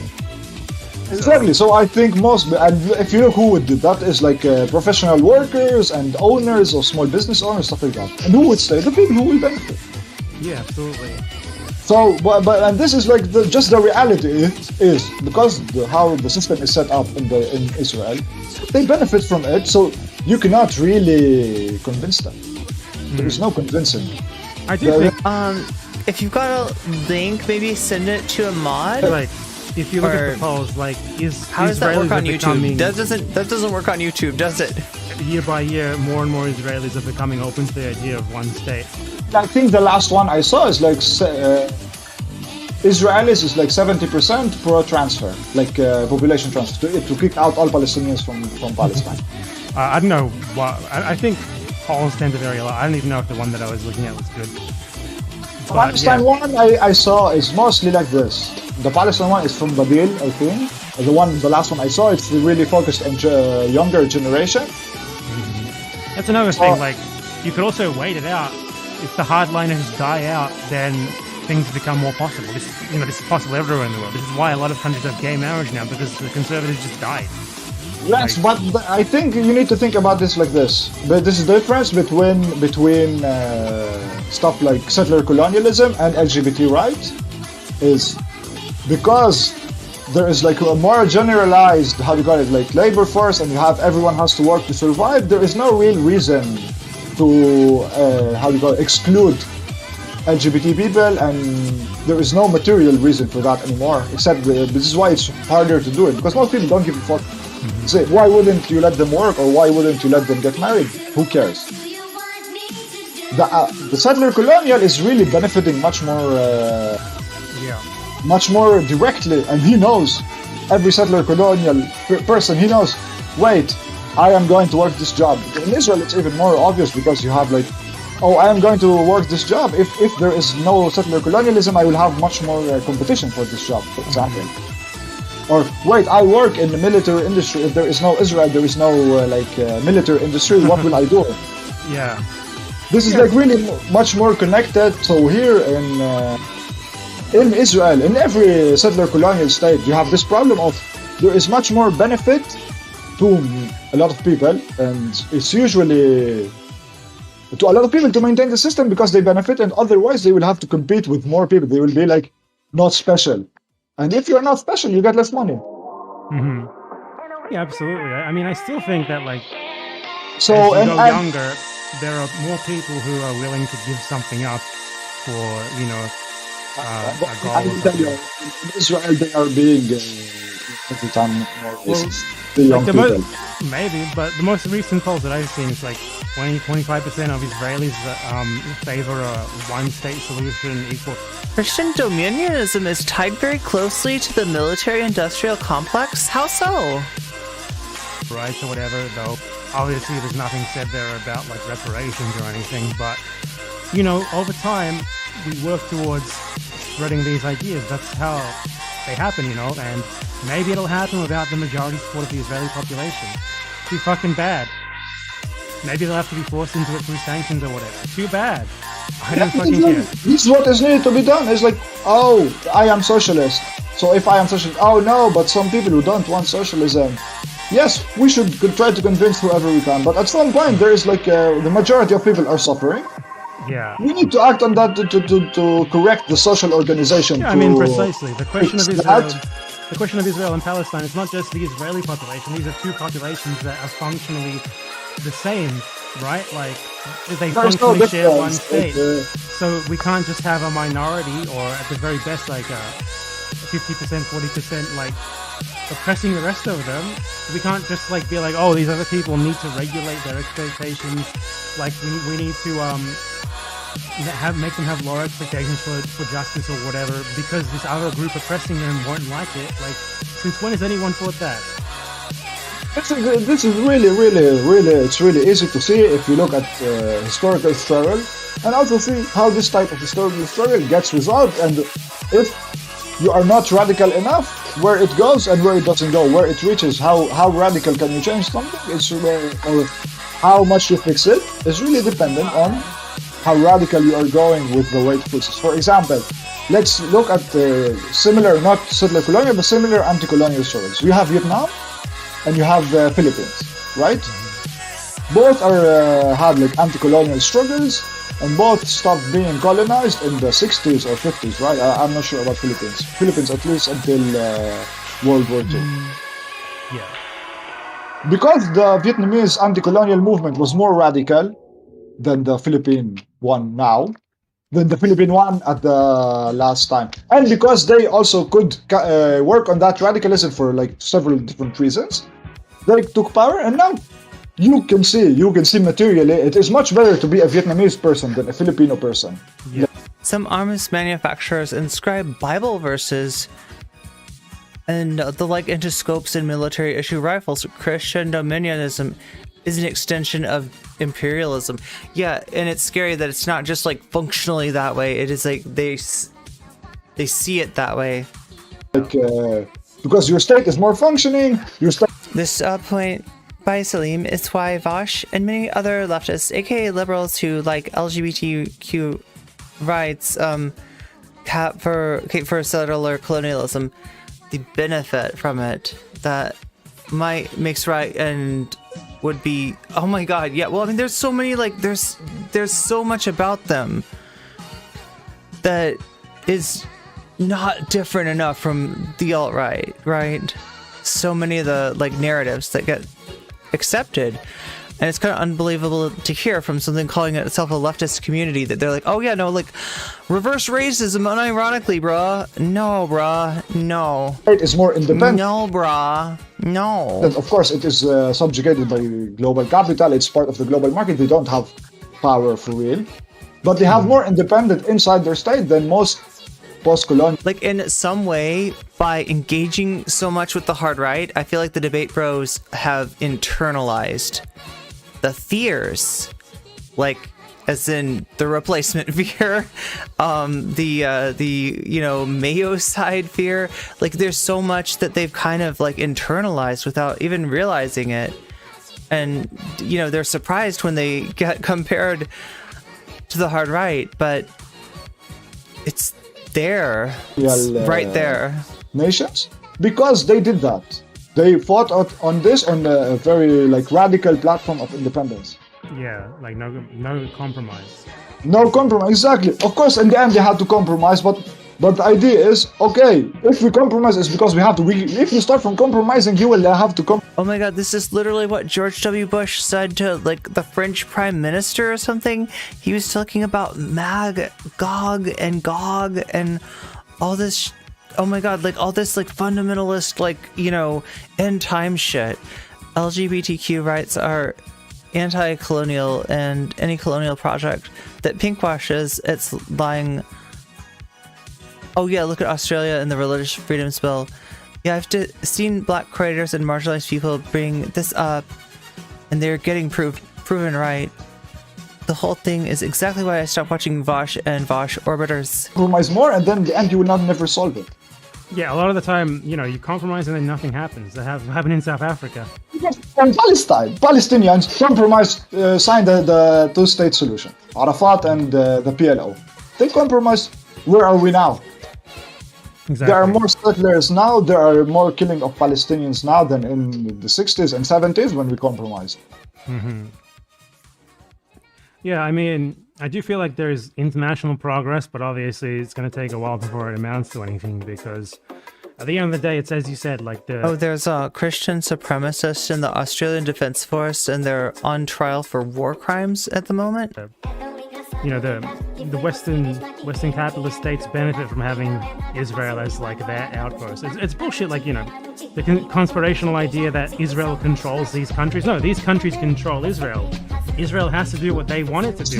It's not that Israel is a Zionist. It's not that the U.S. is a Zionist-controlled government. It's the concept of martyrdom being praised, and like this is the kind of thing that when Americans see this in other cultures, they are very scared by it, but they don't see Israel is an American-controlled government. Like, it's really scary. The last two PMs of Israel, one of them is from San Francisco, the other guy is from Pennsylvania. I mean, Israel needs America, obviously. It's a much smaller country. It needs the US, it needs Europe. Like, so obviously it can be forced economically to do shit, but the problem is these countries aren't going to force it economically to do shit. But that guy seemed to believe that, like, we can't try to do that. We shouldn't try to do that because it's unrealistic or whatever. So what we need to do is just take what we can get right now. I don't know. Also, taking what you can get, you cannot get it because Israelis have no incentive to do it. Yeah, Why? like, it's like... Why should they? Why should they essentially, accept... the argument is that Israelis should just be more merciful in their victory. That's it. Like, could you just maybe not kill that journalist, please? Pretty please. Well, I don't know if you saw, but there is now, like, CNN said that the Israeli, like, after I will send it to you, like, today. It's like from today. But like I was saying, this is like, we should, and this is where we're going back. This is really, a more interesting conversation. I don't know. I mean, like, from a didactic viewpoint, drama, debate, confrontation, this stuff brings attention. And it's not a good in and of its own, right? It's usually does more harm than good, right? But if you can, kind of take something and, like this and package it with that, I don't know. I mean, I'm sure a lot of people just stopped watching after the debate, but it is one way to get more attention to what might just get skipped over by the algorithm otherwise, right? Back to the Vietnam-Philippines comparison. Why did the U.S. compromise with Vietnam, but did not compromise with the Philippines? Because the Philippines took what they got, probably. Oh wait, so there's something going on in Northern Ireland where the DUP, the settlers, are abstaining from entering the legislative body. Is that right? So since the Sinn Féin has never had a majority before. Yes, and because the Vietnamese, they fought until they thought okay, this is what we can get. They fought for more, they got more. Yeah, exactly. This is really like the maximalist demand is. It's not just about what is just. I do the maximalist demand because this is what is just, and this is what the way forward to like solve the problem in the region. Mm-hmm. But even if it is, we will not get it. If we are compromising before even starting, we will never end. We will never win. Mm-hmm. We'll never get anything. We'll only get like exterminated. Yeah, I mean, this is both. And we know this from stuff like indigenous people who try to compromise with the US. Yeah, exactly. But the liberal lives in a world devoid of history and devoid of systems. So talking about this with them is worthless. That's the problem. This I think is the really big problem, is to have to understand how Israeli society functions. You need to look first at the history of the Israeli society, how it started. Because he said, you think that someone who went into Palestine in 1918 is a settler. If he was working for the Jewish Colonial Fund and he's there displacing Palestinians, he was a settler also before the creation of the State of Israel. Yeah, I mean, this was a colonial country. It was occupied by Britain. Who gave you the right? Yeah, British people do not decide who can go into Palestine. It was a very funny question, actually. Like, do you think this person who went to this country as a settler and was working to build a settler colonial project is a settler? yes. Like, do you think that was a gotcha? Like, what the fuck? Honestly, that was really funny. This is like really. This is like, oh, you think some guy who called himself a settler is a settler? Yes, he called himself a settler. I believe him. I believe Israelis. I mean, they used the terminology of colonialism themselves until it became unfashionable. Like if you look at the Hebrew, no, even until now, if you look at Hebrew terminology and you translate it directly, also because they were like really trying to do it from how do you call it? Like they try to do Hebrew. This I did not know. I learned from you. They try to do Hebrew from like a German language or something like that. This is what he said, like by German grammar or something like that. But if you look at the meaning of the names of things, even up until this day, it's called Hityashvut, which means settlement, or Moshava, or Hitnachlut, Chal, which means settlement and settlers, or colony and colonizer. Like they call settlement only what is after 67, and before it was colonizing. Yeah, I mean, at least in English, I'm sure people, settlers amongst themselves are more honest about what they're doing. But, until like the 60s and 70s when decolonization became a big thing that people knew about, like, they were open about it. They were like, yeah, we're doing colonialism, we're doing settlement, we want to make this a bastion of like, Western civilizations and shit like that. There's nothing weird about it. They knew what they were doing and they were open about it. And now it's like suddenly controversial. Like, you need to regulate your tone. You can't call this poor Israeli settler a settler. That's so mean. I call myself a settler. What the fuck are they talking about? What is this? Where do these people come from? It's like, honestly, it's like what I said. I'm sure like they're just trying to regulate us. They're trying to regulate our advocacy while painting themselves like, yeah, I might agree with your ideals, but it's impossible. So I'm going to agree with the liberals on everything instead. This is really annoying for me, especially when you listen. Oh, I guess you are morally correct, but we cannot do the moral thing. We have to keep settler colonialism alive. Oh, you missed at the end, like he was saying to me, how can you call this person a settler? They're not guilty of anything. So he also resorts to morality. Like, I don't think people are settlers because they're guilty of anything. Like, if you want, if they don't want to be guilty, there is a way for Jewish people living in occupied Palestine to advocate against the settler clause. It seems like a lot of like the most destructive elements of racism like come from like a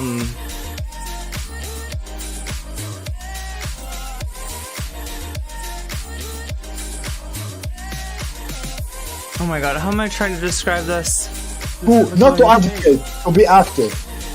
Because this is the difference between Palestine. It comes from the way that people deal with guilt. So, I mean, there's, cringe performative ways of dealing with guilt, and that's one thing.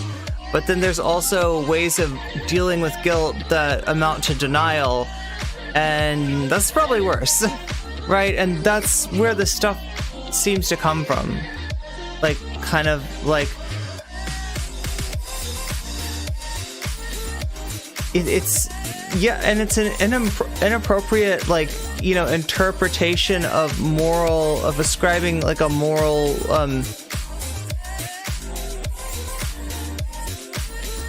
a moral value to something that really, like, isn't implicit in that, Palestinian who is not active and against the... It's like the... Israeli apartheid. Palestinians have the privilege, because they are being oppressed by settler colonialism and apartheid, they have the privilege to just, like, try to live. Yeah, exactly. I'd rather all Palestinians be in the struggle, but if they are not, I will not blame them. But if you are a Jewish person from Israel, and you are living in Israel, you will recognize that it is all wrong, but you are not doing anything. I don't give a fuck. It's like, oh yes, I am a capitalist. I recognize capitalism is bad. Yeah. But I'm going to keep being a capitalist and exploit people more. Yeah, but I'm not going to say anything about this. I'm not going to, capitalists can use their resources to do more, a lot of stuff that could possibly help to fight capitalism, but they don't, obviously. So if you are an Israeli, what you have to do is to either work against the occupation, and work, I mean, go to demonstration and follow what Palestinians want. You have to go work, but understand you have no say.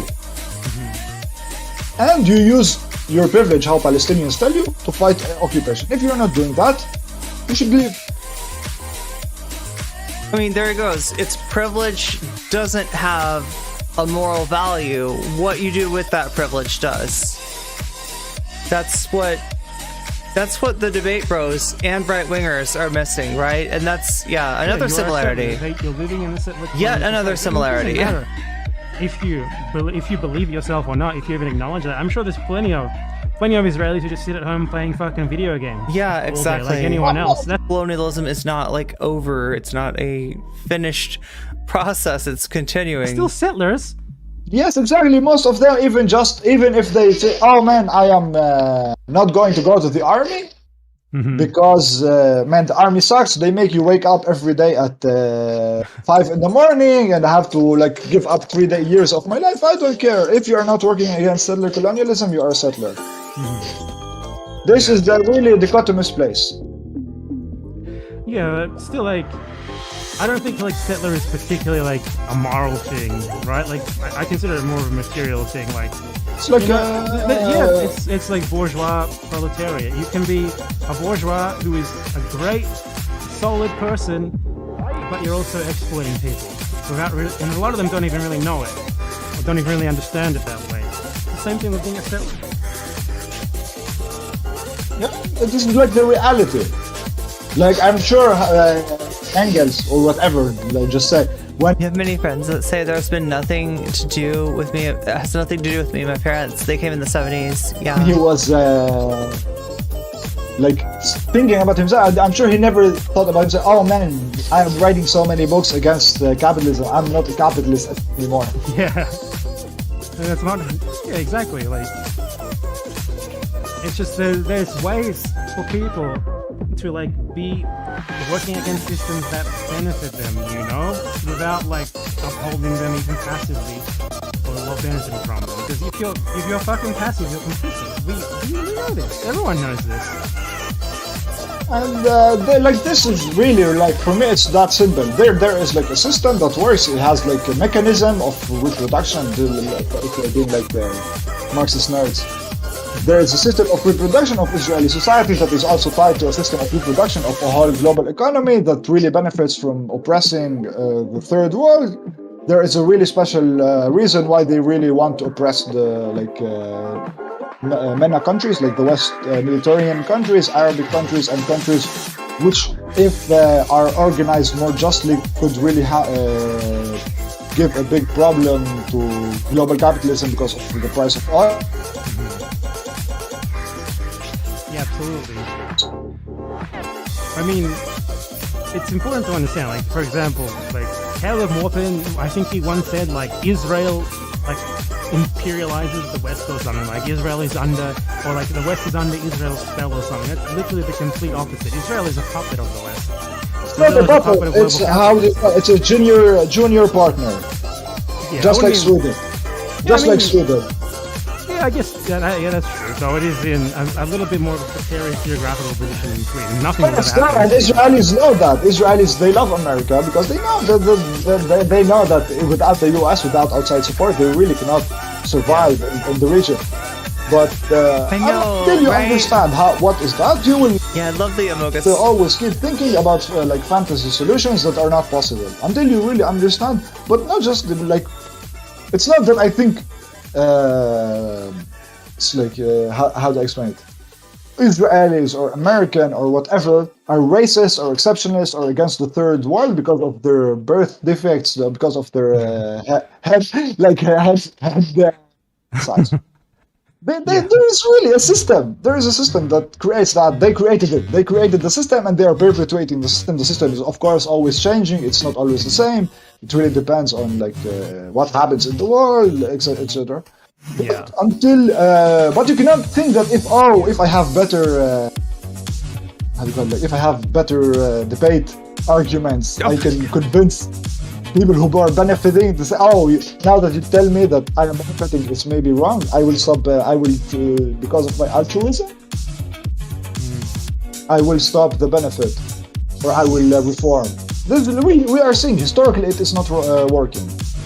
Yeah, counting on the, change of heart in the privileged person is not a good strategy. It's not a successful strategy. I mean, I don't understand where this notion comes from that, like, we need to operate on terms of people who are benefiting from, like, the system. We need to just coddle them through everything. Unless we can do it with them agreeing to give up the materialist benefits that they derive from it, then we shouldn't do it. Like, that's where that guy was coming from. Okay, like, here's one thing. I want to replace the spicy take with a three-dimensional, like, is that cool or is that not cool? Like, how about a spinning spicy take, right? How can someone say or maybe shit like spicy that chat. and be a leftist? You're basically advocating completely against any sort of real liberation, any sort of anti-capitalist liberation by saying that. Just against that, he's also advocating, for example, oh, how are you going to call people who believe in white replacement theory racist? Yeah, like, why? How dare I call aristocracy a Zionist when she's tortilla like, emoji. Oh my god, I feel so called out. Oh my god. Oh my god, and you also, made me hungry. I think I remember, just to like reinforce what you said about aristocracy. I think I once, because I really don't follow the most streamers. Yeah, you're great. Good job. I want him to mention nocommentchick, even if he's like, even if he's dissing me. I want him to. You are probably the only person I watch. Like, especially if it's a. Not even that. But I think one time Aristocracy said that because you personally, you don't believe in water. The right of Israelis to have a nation state, of like Jewish people to have a nation state in Palestine. With water and some tortilla. So basically, if you don't believe in ethno-states, you are anti-Semitic, which is what you told me. I must also be anti-American, anti-Australian, because I don't believe in any of those states either. This is what they always say, like, oh, you have a double standard against Israel. No one does. Like, the fuck? Yeah, even if some people do. Even if some people do, it's because of ignorance and just so don't know the history of other places, or because they are also liberal, but they are a bit more actual liberal. They live in the actual liberalism, and they say, "Oh, but the U.S. is different because everyone is equal and it's one country." They say, "Oh, we want the same thing, like one country for all the citizens." Yeah, Israel is also. It's a lot more obvious. It's in your face because they're in a much earlier stage of settler colonialism still. And because they are like not absolute majority or absolute minority like in South Africa or in the US, let's say. Because there is still like the same amount of people. This is like a really big issue for why Israel looks like why it is, why it doesn't look like South Africa. It's because different conditions. Yeah.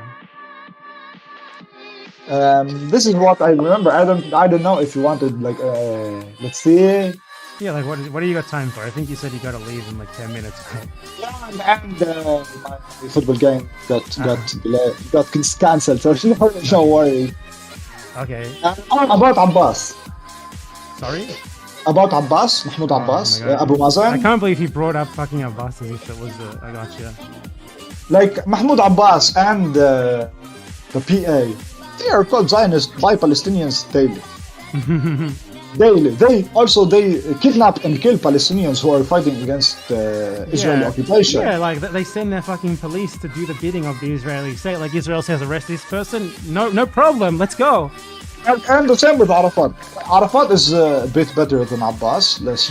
We are for real. But if you look, for example, I don't know if people know, but let's say, for example, the General Secretary of the PFLP, he was arrested by Arafat in a place where he called him for like a meeting, and they arrested him.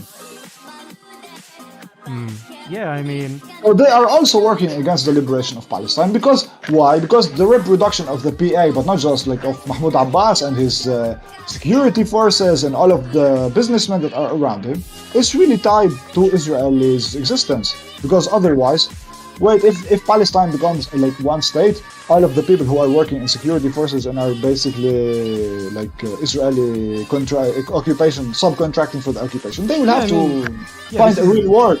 There's plenty of precedents for this. Like you had like nominally independent Indian areas, for example, in the US, which essentially had subservient governments to the US. You had Bantustans, which were literally exactly the same as that in South Africa.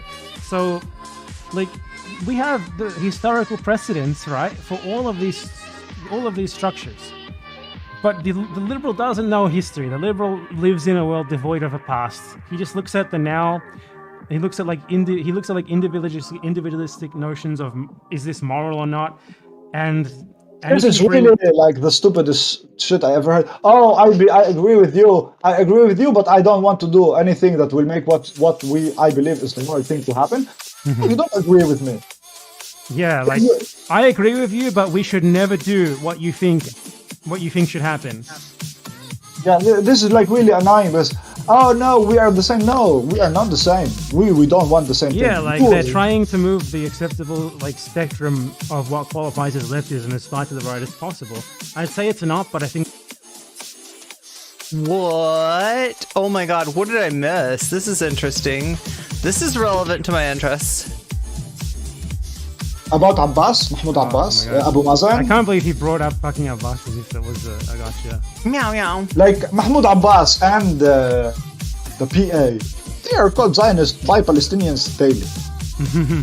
Daily. They kidnap and kill Palestinians who are fighting against Israeli occupation. Yeah, like they send their fucking police to do the bidding of the Israeli state. Like Israel says, arrest this person. No problem. Let's go. And the same with Arafat. Arafat is a bit better than Abbas. We are for real.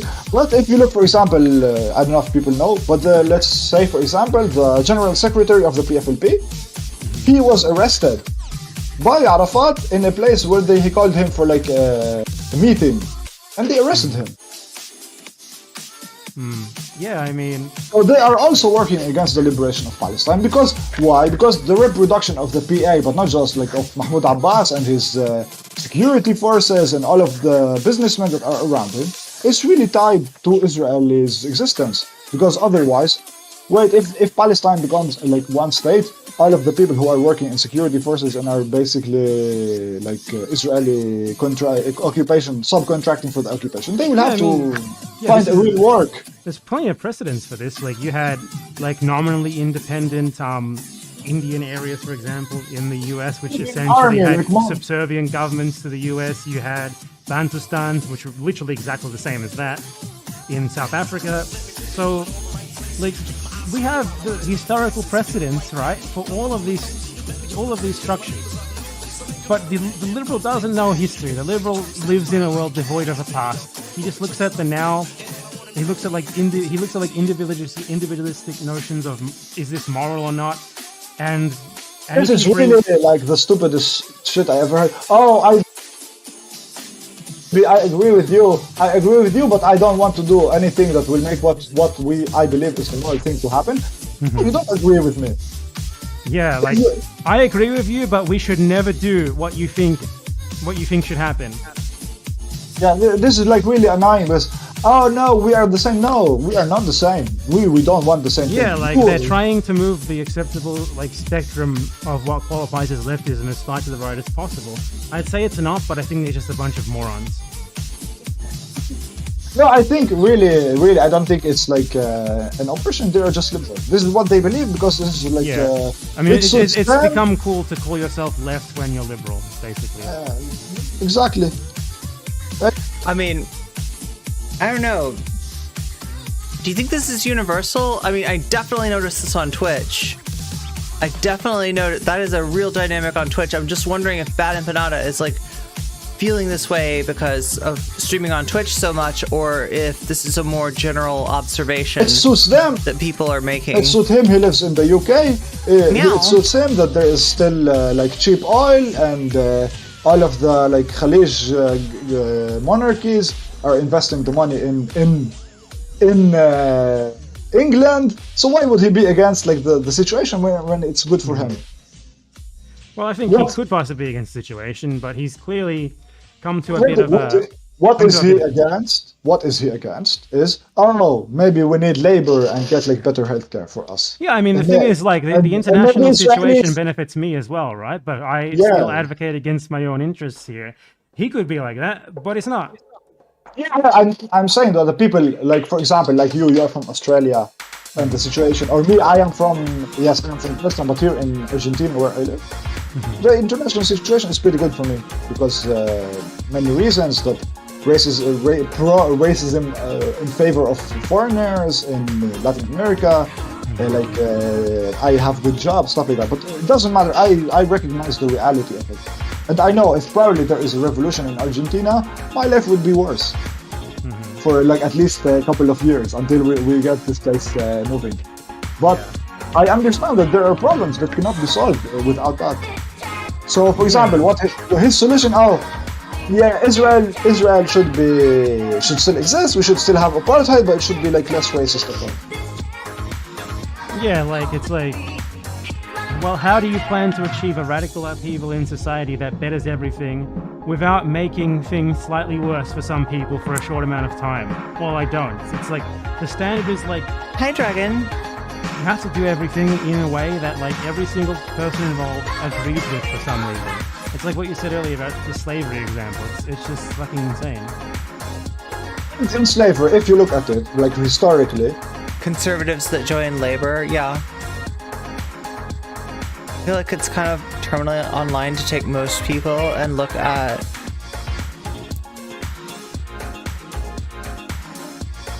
if you say you're a communist or an anarchist or any kind of leftist, you will see that when Reconstruction started, you cannot sleep. They put a dictatorship over the South, and they were like, you have to take the white people, and you have to make them give up their lands, you have to make them give up their like privilege and stuff like that. When the libs saw that, they thought it was not good, and they stopped Reconstruction, and this is how you get Jim Crow.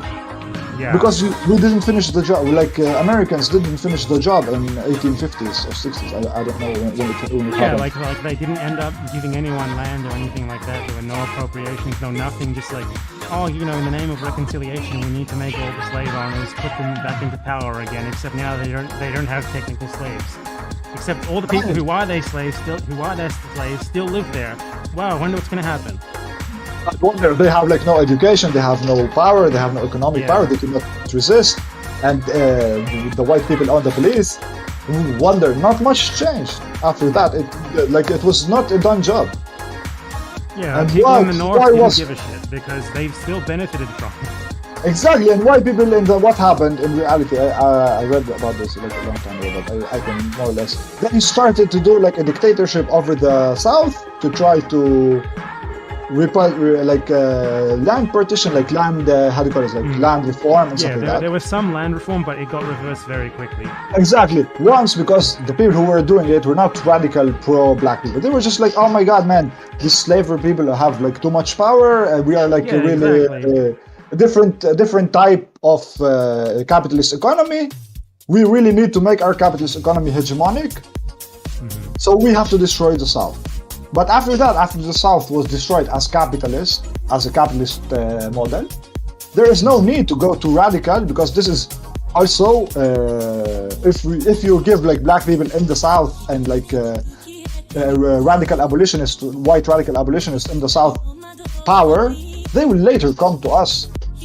So it is the same thing for Israelis. Why Israelis will never give power to Palestinians in the West Bank? Because, if we give them power, and they will also have to give power to us in the 48, and we will destroy. Yeah, absolutely. So they understand that there is no Israelis understand. This is why they are all against peace process, and every time they try to do the peace process, it was really, really lie. It's like the peace process in Colombia. Every time the FARC did the peace process, what happened is they got killed more. Yeah, like... And then, of course, they point to the peace process and they're like, we tried to get peace, like, we tried. Those damn Palestinians are refusing. They don't want to live in like half a cubic meter. The Palestinians don't want to live in the reservation. Damn it. It's all their fault. Yeah, there's so many historical parallels to draw to other settler colonial projects that just show Israel is nothing. Like, the only thing that makes Israel different is that it has a lot of international support, whereas most prior settler colonial projects were more independent, right? But that's worse, because we're in a time where there should not be fucking international support for 19th century style settler colonialism. At least, I don't know, at least in like the US, the Brits at some point tried to help like some kind of indigenous sovereignty really badly, mostly to fight against like Israel, like American capital. Anytime there's been international support, it's been like because like in the US, for example, the British supported indigenous people against the US because it's like, okay, they already kicked us out, we hate them, we're going to be on their side in this, but that's basically it, right? And right now, there's no incentive for any powerful capitalist country in the world to side with Palestine, because Palestine, what can it do? It's downtrodden. It's destroyed. There's no. Really, the only people who will support Palestine, like really, are other people from the region who feel that they are oppressed by the presence of the U.S. and they understand that the presence of the U.S. in the Middle East is first Israel and after that Gulf monarchies. Yeah, like just broadly though, from what you've been saying, like there's so many historical examples that you can draw comparisons here, and if you talk to these people in terms of those examples, they'll be like, oh no, that was so bad. But when we talk about Israel, suddenly it's like we all need. It's not so bad anymore. Suddenly we all need to compromise. Every Israeli is just like a normal, everyday person, woo, not doing anything wrong. It's wrong to call them a settler. It's wrong to talk about the structures that benefit them, that they maintain. It's just such a fucking joke, man. It makes me so tired. Especially like a lot of these people will start saying stuff. I do not know about Lonerbox. I never heard of him before you like told me about him. But most of these people, yes, exactly. But most of these people will have like really like righteous indignation when the same thing, or even much less than what Israel does or what their country does, is done by Russia. Yeah, I mean, China. Look at Russia right now. That's just the perfect example. Look at fucking Russia right now. That guy. Well, you came at the right time, V. We're almost done. There's like 4 videos with this video. We're almost done with this debate. Like a month. It's not really a debate. It was like now he's outraged. I don't know. Now it's like there can be no compromise. Noam Chomsky, how dare you say that Ukraine needs to give Crimea to Russia for peace, the thing that they already occupy. But Palestinians, man, they need to like regulate their rhetoric here. Like the thing is, when I talk in the terms of Palestinians. The Palestinians say death to the occupiers. Palestinians consider all of Israel to be Palestine. The vast majority of them don't want compromise. Like I'm following the lead here, but I'm the one who's wrong, and he's the one who's right. He's the enlightened, civilized Western advocate for Palestine. And the people who want to compromise is usually from a defeatist point of view. Yeah, exactly. I mean, compromise. Defeatist is the only people who are allowed to speak about compromise is Palestinians. I am against it, but this is like internal issue. Why? Because Palestinians are getting killed. This is like this is why I understand why they can speak about compromise, because they are getting killed, they are getting displaced.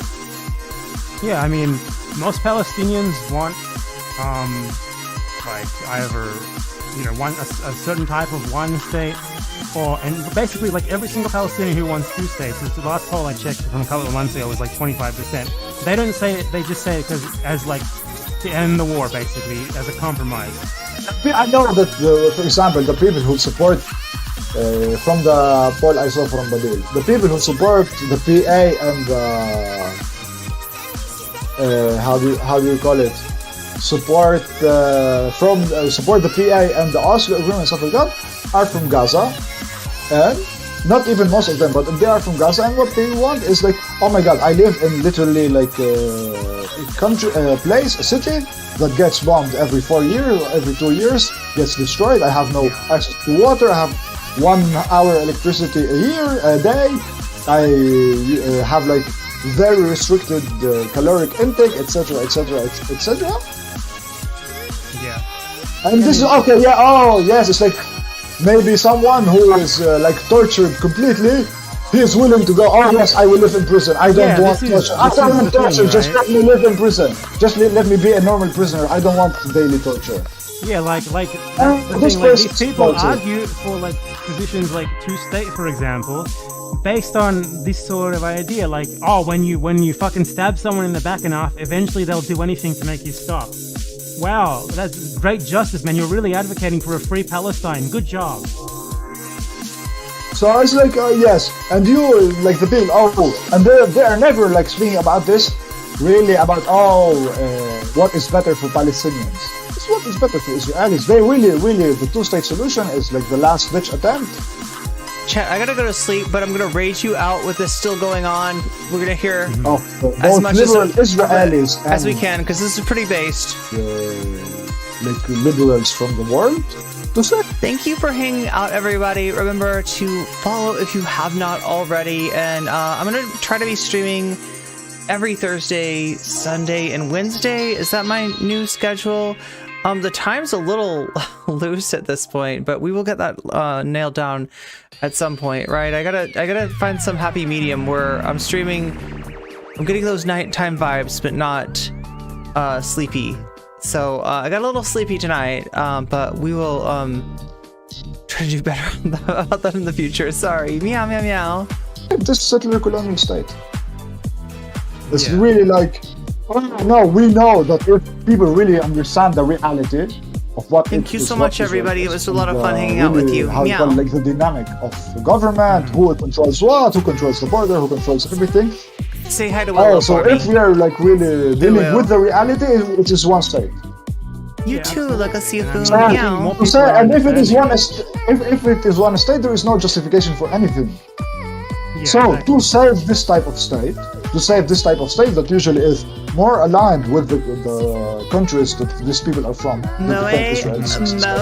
It's more aligned with